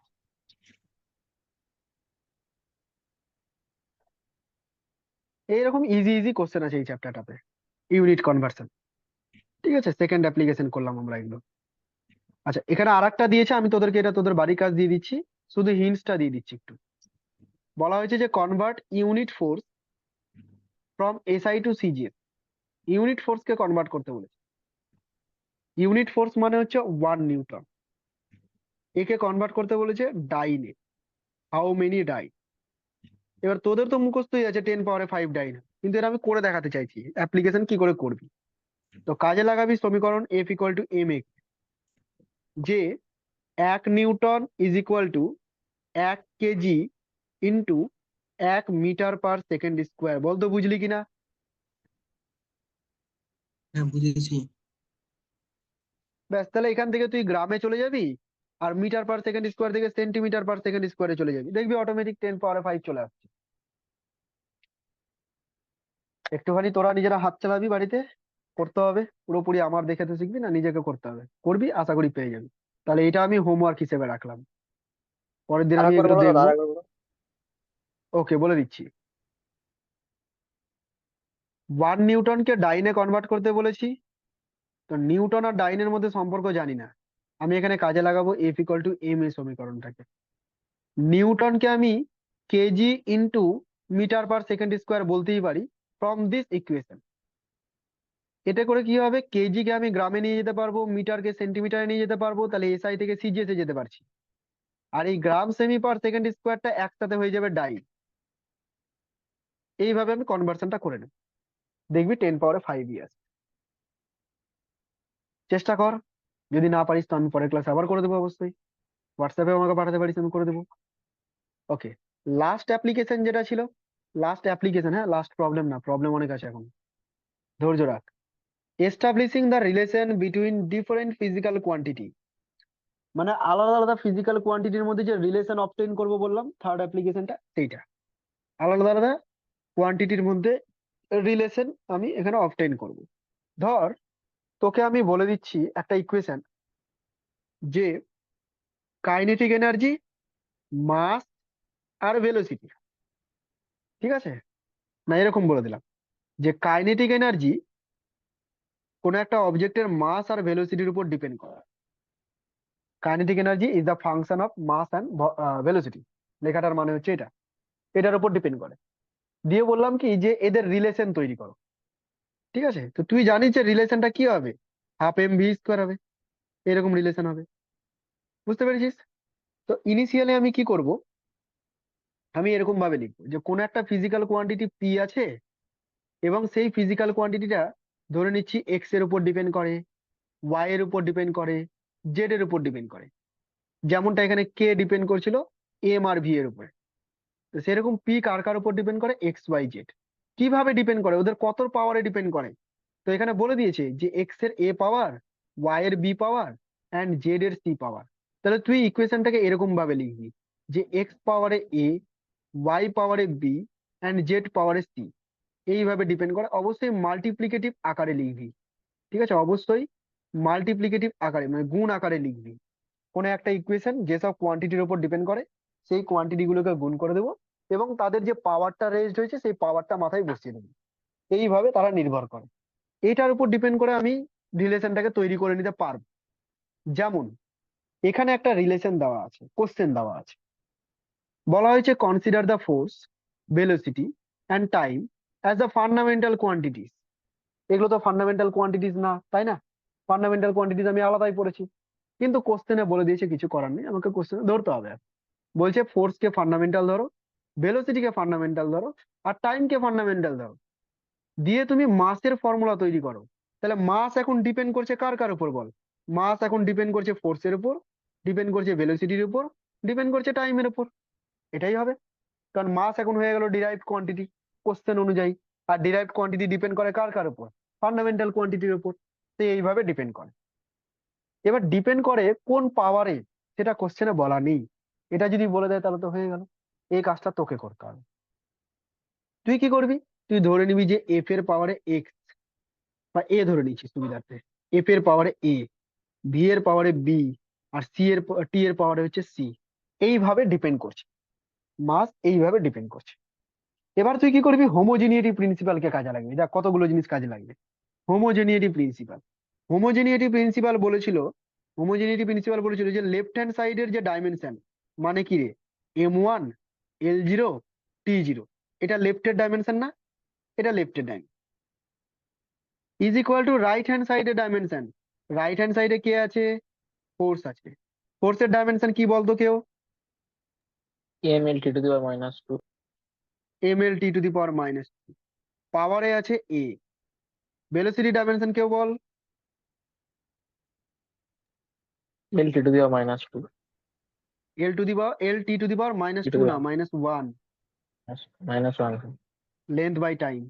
আর টাইমের তো টাইমই হয়, তার পাওয়ার আবার সি আছে।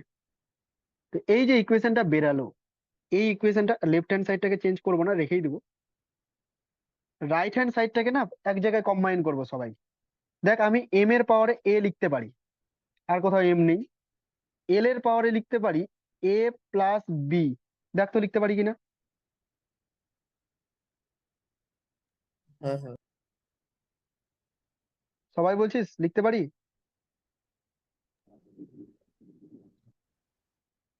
হ্যাঁ হ্যাঁ এই দেখ এল এর পাওয়ারে এ আছে আচ্ছা, এখানে, আর এখানে এল এর পাওয়ারে বি আছে, তো পাওয়ার পাওয়ার তো প্লাস হয়ে যায়।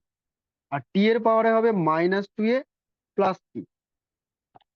-2a এখান থেকে আসলো, এই জায়গাটা থেকে -2a আসলো, আর এইখান থেকে সি আসলো। এবার আমি লেফট হ্যান্ড সাইড আর রাইট হ্যান্ড সাইডকে কম্পেয়ার করব, ঠিক আছে, বাই কম্পেয়ারিং। কম্পেয়ার করব, কম্পেয়ার করে কি পাচ্ছি দেখ। এখানে এম এর মাথায় 1, এখানে এম এর মাথায় এ, তার মানে আমি পাচ্ছি এ ইকুয়াল টু হবে 1। এল এর পাওয়ারে আছে এ প্লাস বি, আর এল এর পাওয়ারে আছে 0।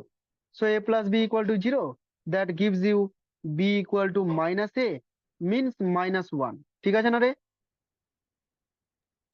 স্যার, বলছি ভেলোসিটির জায়গায় তো টি যেটা ছিল ওটা লিখলেন না তাহলে? ভেলোসিটিতে LT-1 আছে, ওখানে তো ওটার মাথায় তো বি আছে পাওয়ারের তো।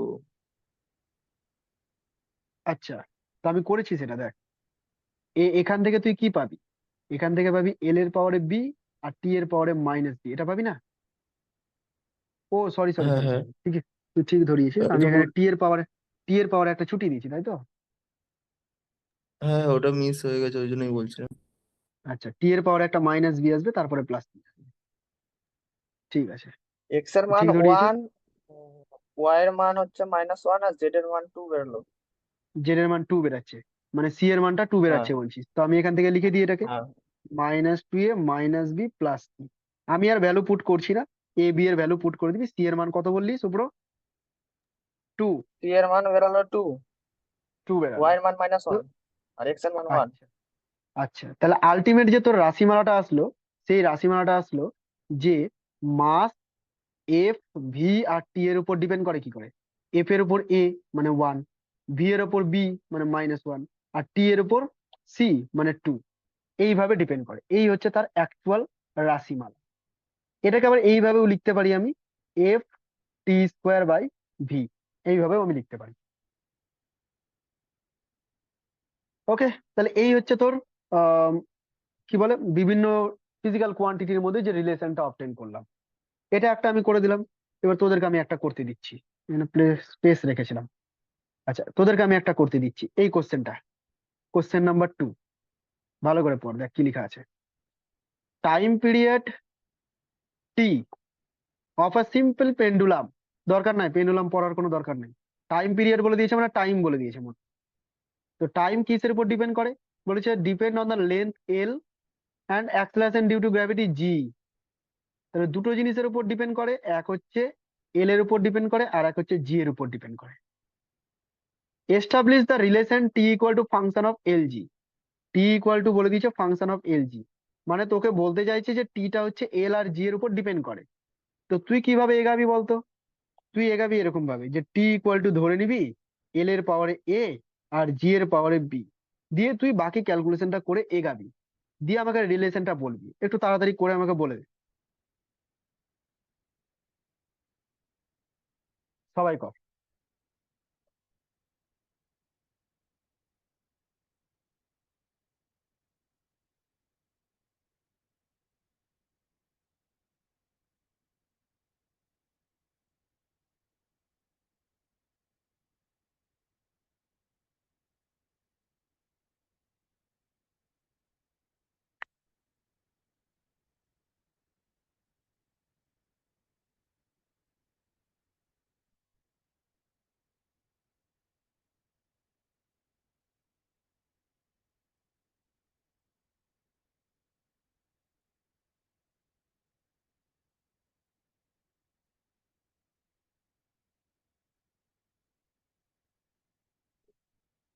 চেষ্টা কর সবাই।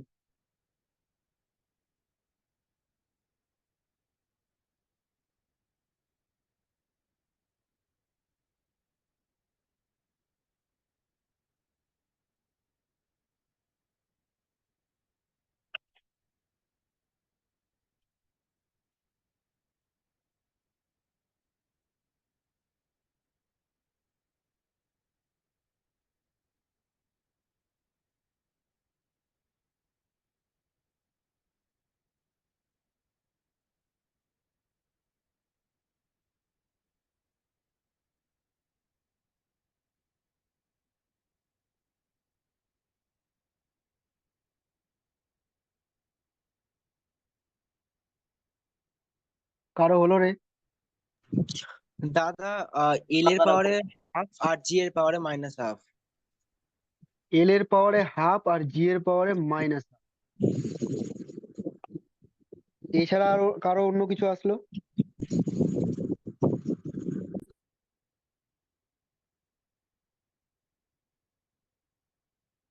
চল তাহলে আমি বলে দিই, দেখ। সুজন বলছে এটা আসলো। ওকে, সবার এটাই আসছে। L0 T1, আমি একটু স্পিডে করে দিচ্ছি এটাকে। এটা হচ্ছে এল পাওয়ারে এ, জি মানে হচ্ছে LT-2, যেটা অ্যাক্সেলারেশন বলবো আমরা এটাকে, বি। তো কম্পেয়ার করে নিচ্ছি একবারে, যে এম এর পাওয়ার 0 আর এদিকে তো এম কিছু নেই। এল এর পাওয়ার 0, এখানে এল এর পাওয়ারে আছে এ plus B, so A plus B 0। আর একটা আছে টি এর পাওয়ারে -2b, আর এইদিকে আছে 1, সো বি ইকুয়াল টু দাঁড়াচ্ছে -1/2, আর এখান থেকে এ ইকুয়াল টু -b, মিনস 1/2। তাহলে সুজন যেটা বলছে ঠিক বলছে, যে টি ইকুয়াল টু বেরাচ্ছে √L/G। দেখ তো আমি ঠিক লিখেছি না? টি ইকুয়াল টু বেরাচ্ছে √L/G। আচ্ছা, বুঝলি না? তো আমি লিখে দিচ্ছি আর একবার। এল এর পাওয়ারে 1/2 আর জি এর পাওয়ারে -1/2। 1/2 মানে তো √ওভার, তাহলে √L করে দিলাম, আর জিটা মাইনাস আছে নিচে নিয়ে চলে গেলাম। এই হচ্ছে রাশিমালা। কিন্তু আমি তোকে অপশন দিচ্ছি, এই অপশন গুলোর মধ্যে তোকে চুজ করতে হবে।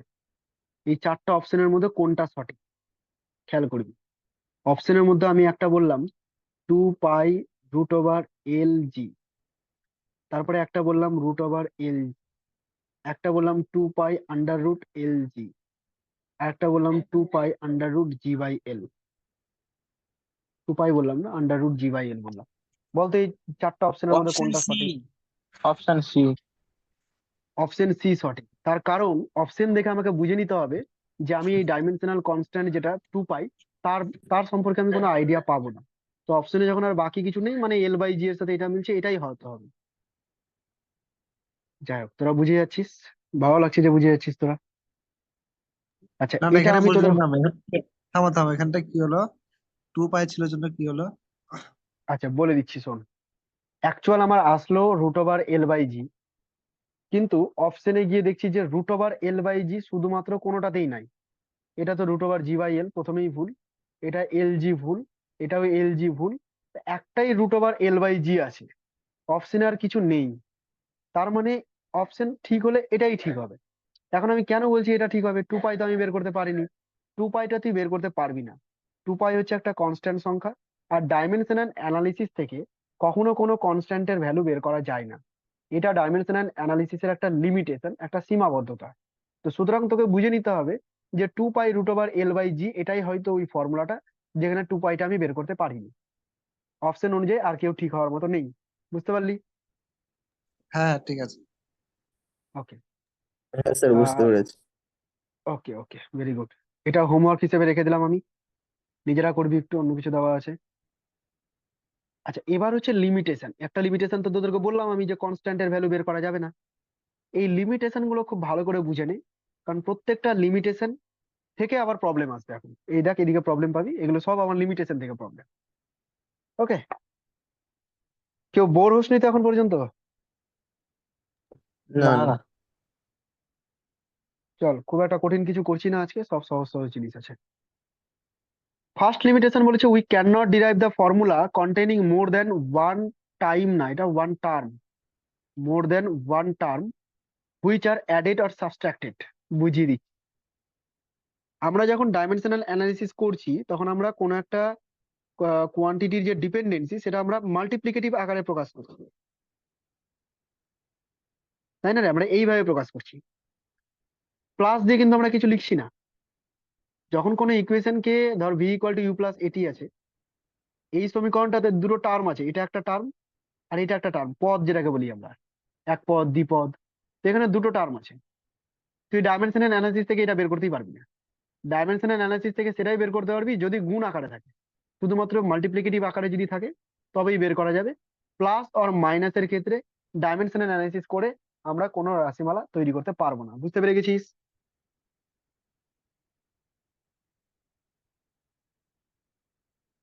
কি সমস্যা আছে বল?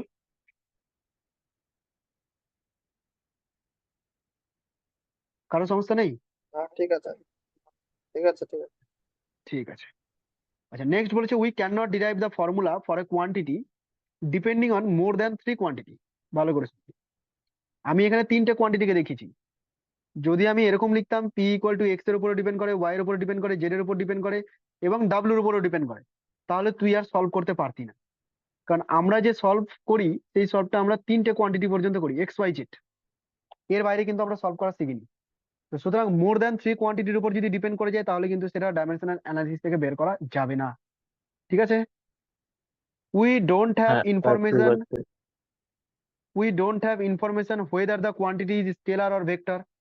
আমরা রাশিমালা তৈরি করতে পারি কিন্তু স্কেলার নাকি ভেক্টর সেটা আমরা এখান থেকে ডিরাইভ করতে পারবো না। We have no information about the dimensionless constant, most important. Dimensionless constant সম্পর্কে আমরা কোনো আইডিয়া পাবো না, যেটা একটু আগেই দেখলি। 2 পাই সম্পর্কে কোনো আইডিয়া পেলাম এখানে? 2 পাই না সম্পর্কে না কোনো আইডিয়া পেলাম না। এই যে অঙ্কটা করলাম 2 পাইয়ের আইডিয়া পাচ্ছি না।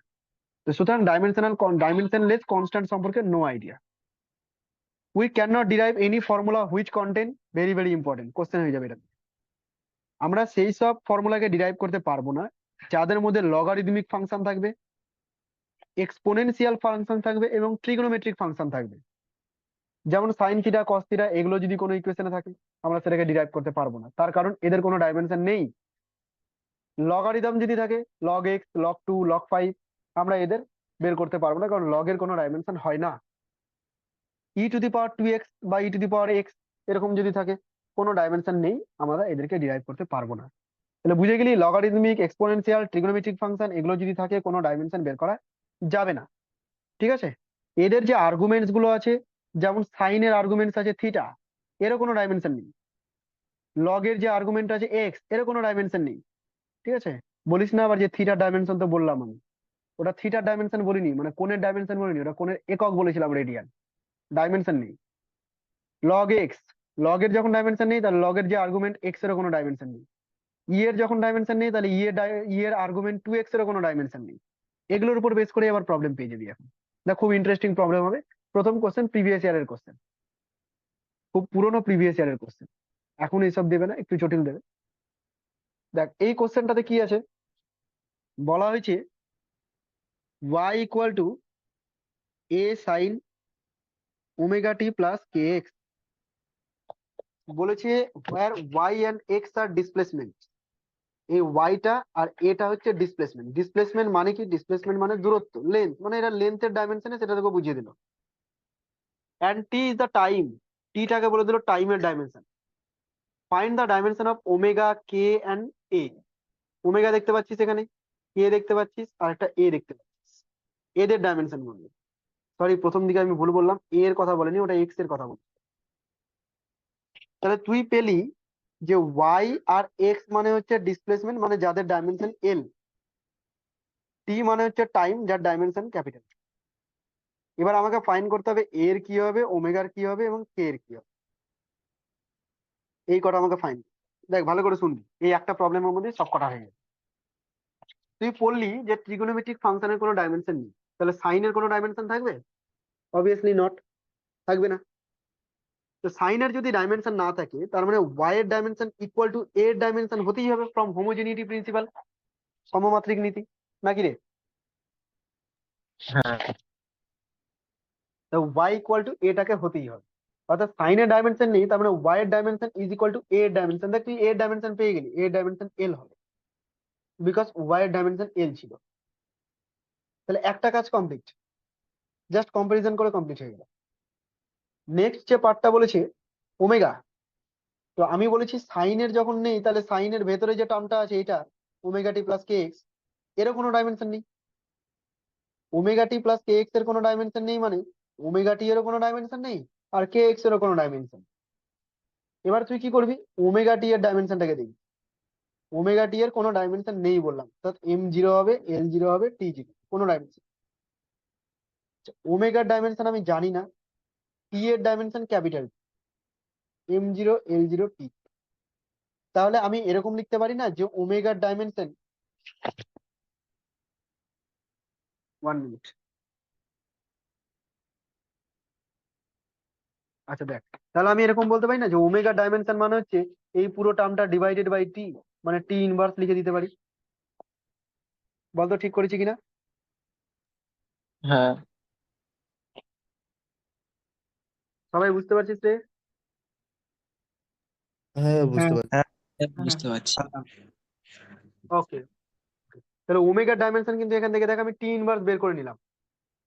এবার আমার কাজ হবে, কে এর ডাইমেনশনটাকে বের করা, কে এর ডাইমেনশনটাকে বের করা। কে এর ডাইমেনশন এখন আমি কি করে বের করবো? তো তুই দেখবি যে কে এক্স টাকেও ডাইমেনশন লেস হতে হবে, M zero L zero T zero হতে হবে। তার মানে আমি কে এর ডাইমেনশন যদি বের করতে চাই,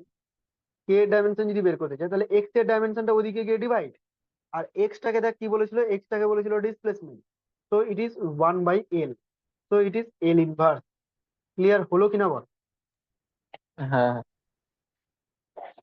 হ্যাঁ হ্যাঁ বুঝতে পেরেছি। ওকে, সহজ লাগছে তো?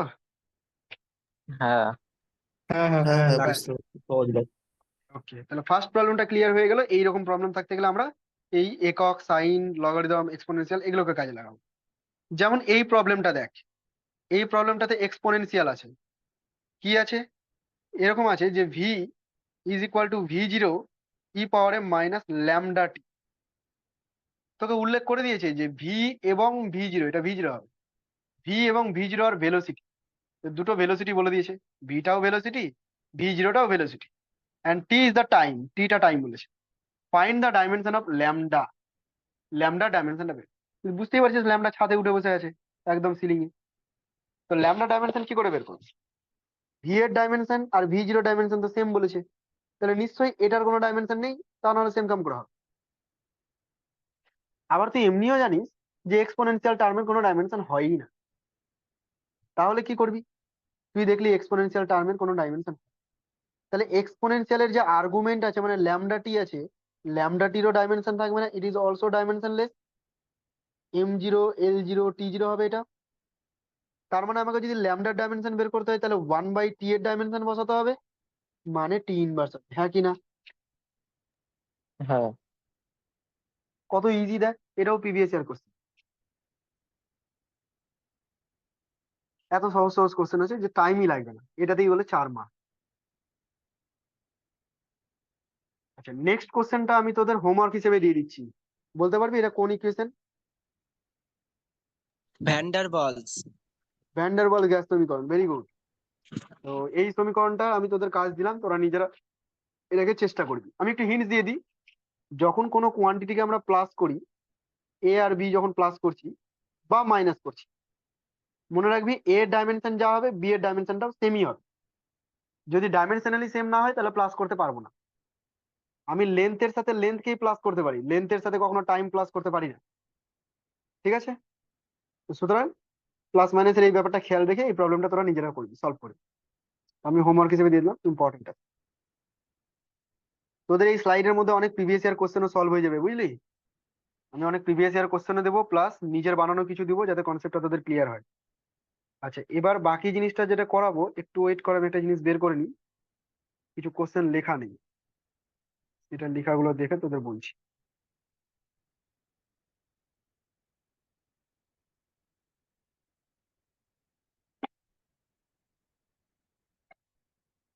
আচ্ছা দেখ, এখন আমি তোদের কিছু এক্সারসাইজ দিচ্ছি, মানে এখনই করবি এক্সারসাইজ। প্রথম এক্সারসাইজটা আমি এরকম বলছি যে ইফ এ অ্যান্ড বি ভালো করে শুনুন, if A and b are two different quantities, two different quantities, then which of the following, which of the following are meaningful? মানে তোরা বুঝতে পেরে গেছিস আশা করছি, যে এ আর বি দুটো কোয়ান্টিটি আছে,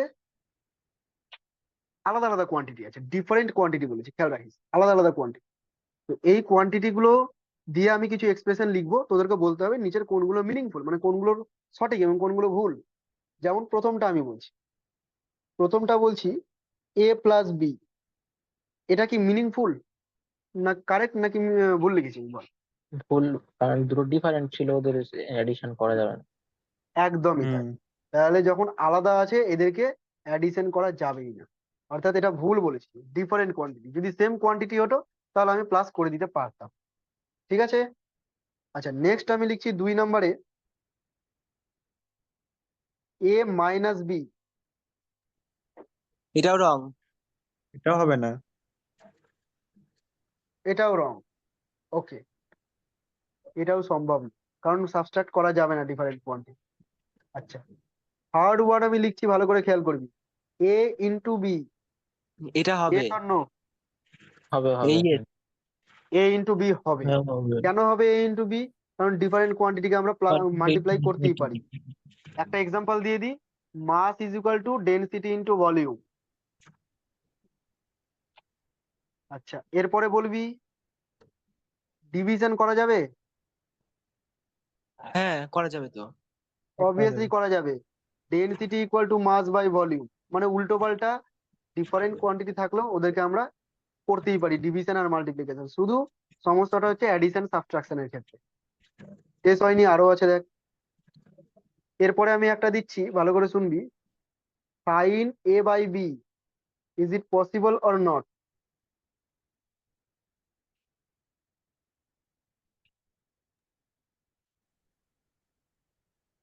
ভেবে নে ভালো করে, is it possible or not?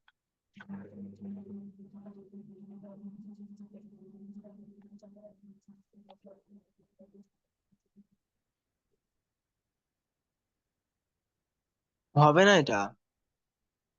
Sure? হ্যাঁ। বাকিরা কেউ বলবি কিছু? ঠিক আছে, আমি বলে দিচ্ছি। দেখ, এ বাই বি, এ একটা আলাদা কোয়ান্টিটি, বি একটা হুম। আলাদা কোয়ান্টিটি, তাহলে এদেরকে যদি আমি ডিভাইড করি, এদের কি ডাইমেনশন লেস হতে পারে কখনো? ডাইমেনশন লেস হওয়ার জন্য এ আর বি কে সেম হতে হবে, তবেই তো উপর নিচে কাটবে। হ্যাঁ। তার মানে এ এর ডাইমেনশন আলাদা, বি এর ডাইমেনশন আলাদা, আমি যদি উপর নিচে বসাই কাটাকাটি যাবে না, এদের একটা ডাইমেনশন থাকবে, এদের একটা ডাইমেনশন থাকবে। আর তুই জানিস সাইনের মধ্যে যে থিটা হয়, সেই থিটা ডাইমেনশন লেস হয়, কোনো ডাইমেনশন থাকে না, তার মানে এটা সম্ভবই না। কিরে বল, বাকিরা বল, বুঝলি কিনা, না তো বলবো আবার। হ্যাঁ, বুঝতে পেরেছি। হ্যাঁ বুঝতে পারছি। ওকে, বুঝতে পেরে গেছি, তার মানে এটা সম্ভব না। আরো কয়েকটা দিচ্ছি, ভেবে বলবি, হ্যাঁ, মিল রেখে বলে দিবি না, তাড়াহুড়ো নেই, ভেবে বলবি এটা সম্ভব। ই পাওয়ারে এ বাই বি,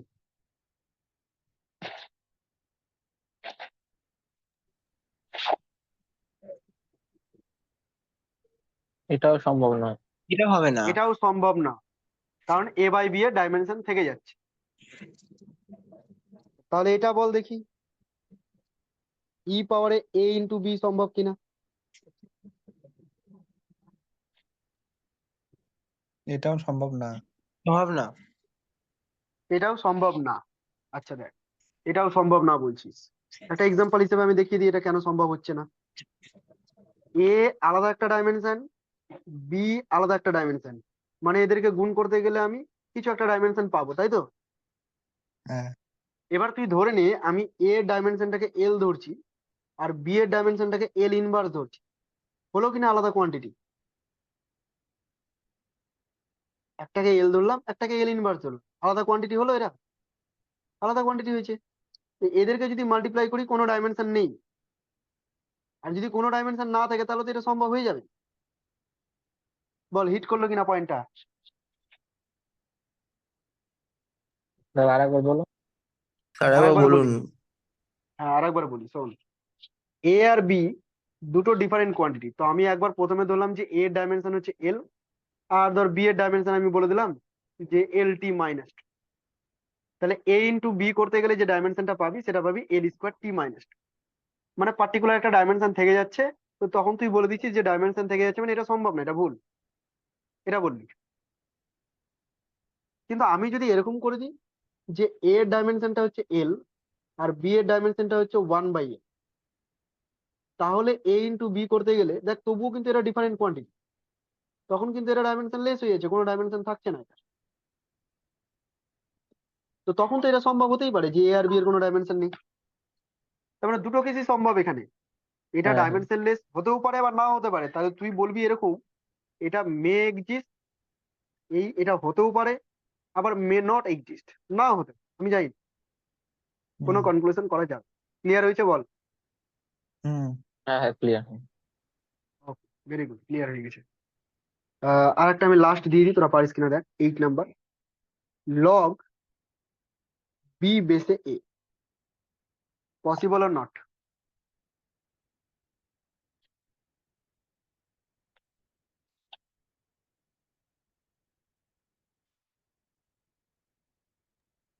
না, পসিবল না, কারণ বি বাই এ করতে গেলে তুই অলওয়েজ একটা থাকবে। একটা ডিফারেন্ট ডাইমেনশন পেয়েই যাবি, সম্ভবই, সুতরাং এটা পসিবল। ওকে, মাল্টিপ্লিকেশনের ক্ষেত্রে একটু খেয়াল রাখতে হবে, ডিভিশনের ক্ষেত্রে পসিবল হবেই। ওকে, তাহলে নেক্সট পেজে দেখ এবার। আচ্ছা, নেক্সট পেজে আমি বলছি, ভালো করে শুনি।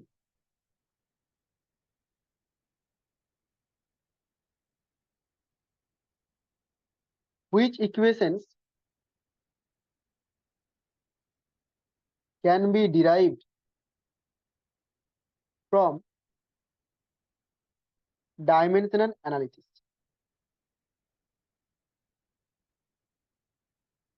নিচে আমি কিছু ইকুয়েশন লিখবো, সেই ইকুয়েশন গুলোর মধ্যে কোনগুলো ডাইমেনশনাল অ্যানালিসিস থেকে বের করা যাবে।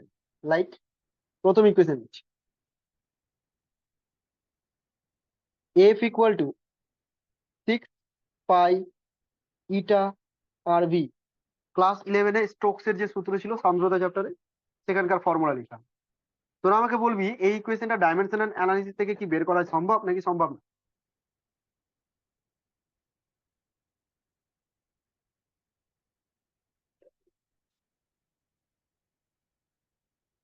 কি কি চেক করতে হবে? চেক করতে হবে যে এখানে তিনটার বেশি কোয়ান্টিটি আছে কিনা। তুই দেখ, ভি একটা কোয়ান্টিটি, আর একটা কোয়ান্টিটি, ইটা একটা কোয়ান্টিটি, তিনটে কোয়ান্টিটি, 6 পাই তো সংখ্যা, তো তিনটের বেশি কোয়ান্টিটি নাই। একটা পয়েন্ট পড়েছিলাম যে তিনটের বেশি কোয়ান্টিটি থাকলে ডাইমেনশনাল অ্যানালিসিস থেকে বের করা যাবে না। তো এখানে তিনটা পয়েন্ট আছে, করা যাচ্ছে। আবার একটা পয়েন্ট পড়েছিলি যে ডাইমেনশনাল কনস্ট্যান্ট কে বের করা যায় না। এখানে একটা কনস্ট্যান্ট আছে 6, এটা কি কি ডাইমেনশনাল কনস্ট্যান্ট কে বের করা যাবে? যাবে না। তাহলে এটা ডাইমেনশনাল অ্যানালিসিস থেকে সম্ভবই না। বুঝতে পারলি কিনা বল? যদি তোকে বলে দিত ইটা আর ভি, তাহলে তুই বলতি যে হ্যাঁ করা যাবে, কারণ এখানে কোনো কনস্ট্যান্ট নাই, তিনটার বেশি টার্মও নাই, প্লাস মাইনাসও নাই, একটাই টার্ম আছে মাল্টিপ্লিকেটিভ। কিরে, বুঝতে পারছিস? হ্যাঁ হ্যাঁ হ্যাঁ হ্যাঁ ঠিক আছে। নাম্বার 3, বলবি V equal to U plus A T, এটা ডাইমেনশনালি বের করা যাবে কি যাবে না?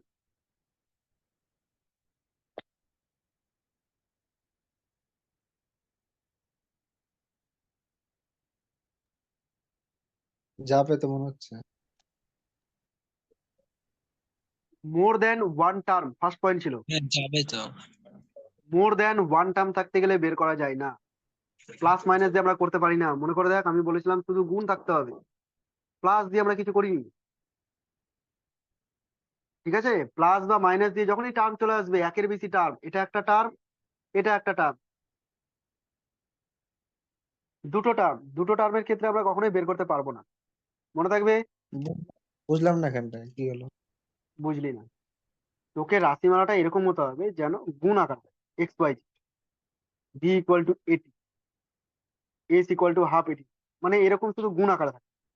এদের সাথে প্লাস দিয়ে যদি কোনো লেস জুড়ে দেয় তাহলে সেটা সম্ভবই না। প্লাস দিয়ে থাকতে গেলে আমরা বের করতে পারি না। আমরা শুধু এরকম গুণ আকারে থাকতে গেলেই অ্যানালিসিসটা করতে পারি। এখানে প্লাস দিয়ে আচ্ছা। আছে, মাইনাস দিয়ে আছে, আমরা করতে পারবো না। ঠিক আছে। ওকে, নেক্সট পয়েন্ট 4। 4 নম্বর পয়েন্ট আমি একটা লিখছি, ওয়াই ইকুয়াল টু, ভালো করে দেখবি, এ সাইন ওমেগা টি মাইনাস কে এক্স। বল করা যাবে কিনা, তাড়াতাড়ি বলতে হবে। না, কেন? সাইন আছে, সাইন। সাইন আছে, ডাইমেনশন নেই, তাহলে এটা সম্ভবই না। না। ওকে, আজকে এতটুকুই ক্লাস ছিল। ইউনিট পড়ালাম, ডাইমেনশন পড়ালাম। এখনই লিভ করে যাস না, একটু কথা শুনে নে। ইউনিট পড়ালাম, ডাইমেনশন পড়ালাম, একটা পার্ট বাকি থেকে গেল, মেজারমেন্ট, অনেকটাই বড় টপিক। নেক্সট ক্লাসেই শেষ করে দেওয়ার চেষ্টা করব। তোরা একটু করে পড়বি, আমি বলছি না যে খুব একটা বেশি পড়, কারণ এই চ্যাপ্টারে তেমন কিছু নেই। প্রবলেম গুলোকেই সলভ করতে হবে মেনলি। থিওরি গুলো যেগুলো আছে আমার নোটস থেকে দেখে নে, বা তোরা যেগুলো শর্ট নোট বানালি এখন সেগুলোকে ফলো করবি। ঠিক আছে, একটুখানি পড়বি, পরের ক্লাসে আসার আগে যেন পড়ে আসিস। না তো কি হবে, এই জিনিসগুলো চাপা পড়ে থেকে থেকে পরে আর কিছু থাকবে না। কিছুদিন পর পর তোকে এগুলোকে রিকল করতে হবে। যদি না কিছুদিন পর পর রিকল করিস, মনে থাকবে না। সামান্য প্রেয়ার লাইনে যে গানটা, সেই গানটাই মুখস্থ থাকে না যদি না প্রতিদিন করিস তবে। তো এই জিনিস তো থাকবেই না। সুতরাং পরের ক্লাসে আমি চাইবো এটা করে এসেছিস, তার কারণ আমি কয়েকটা প্রবলেম উল্টো পাল্টা করে নিজের মতো তৈরি করে ইনস্ট্যান্ট করতে দেবো, করে দিতে হবে আমাকে। সেখান থেকে আমি বুঝে যাবো কে পড়েছিস আর কে পড়িসনি। বুঝতে পেরেছিস রে? পড়ে আসবি সবাই, হ্যাঁ, হ্যাঁ। ক্লাস রেকর্ড আমি তোদেরকে দিয়ে দিবো।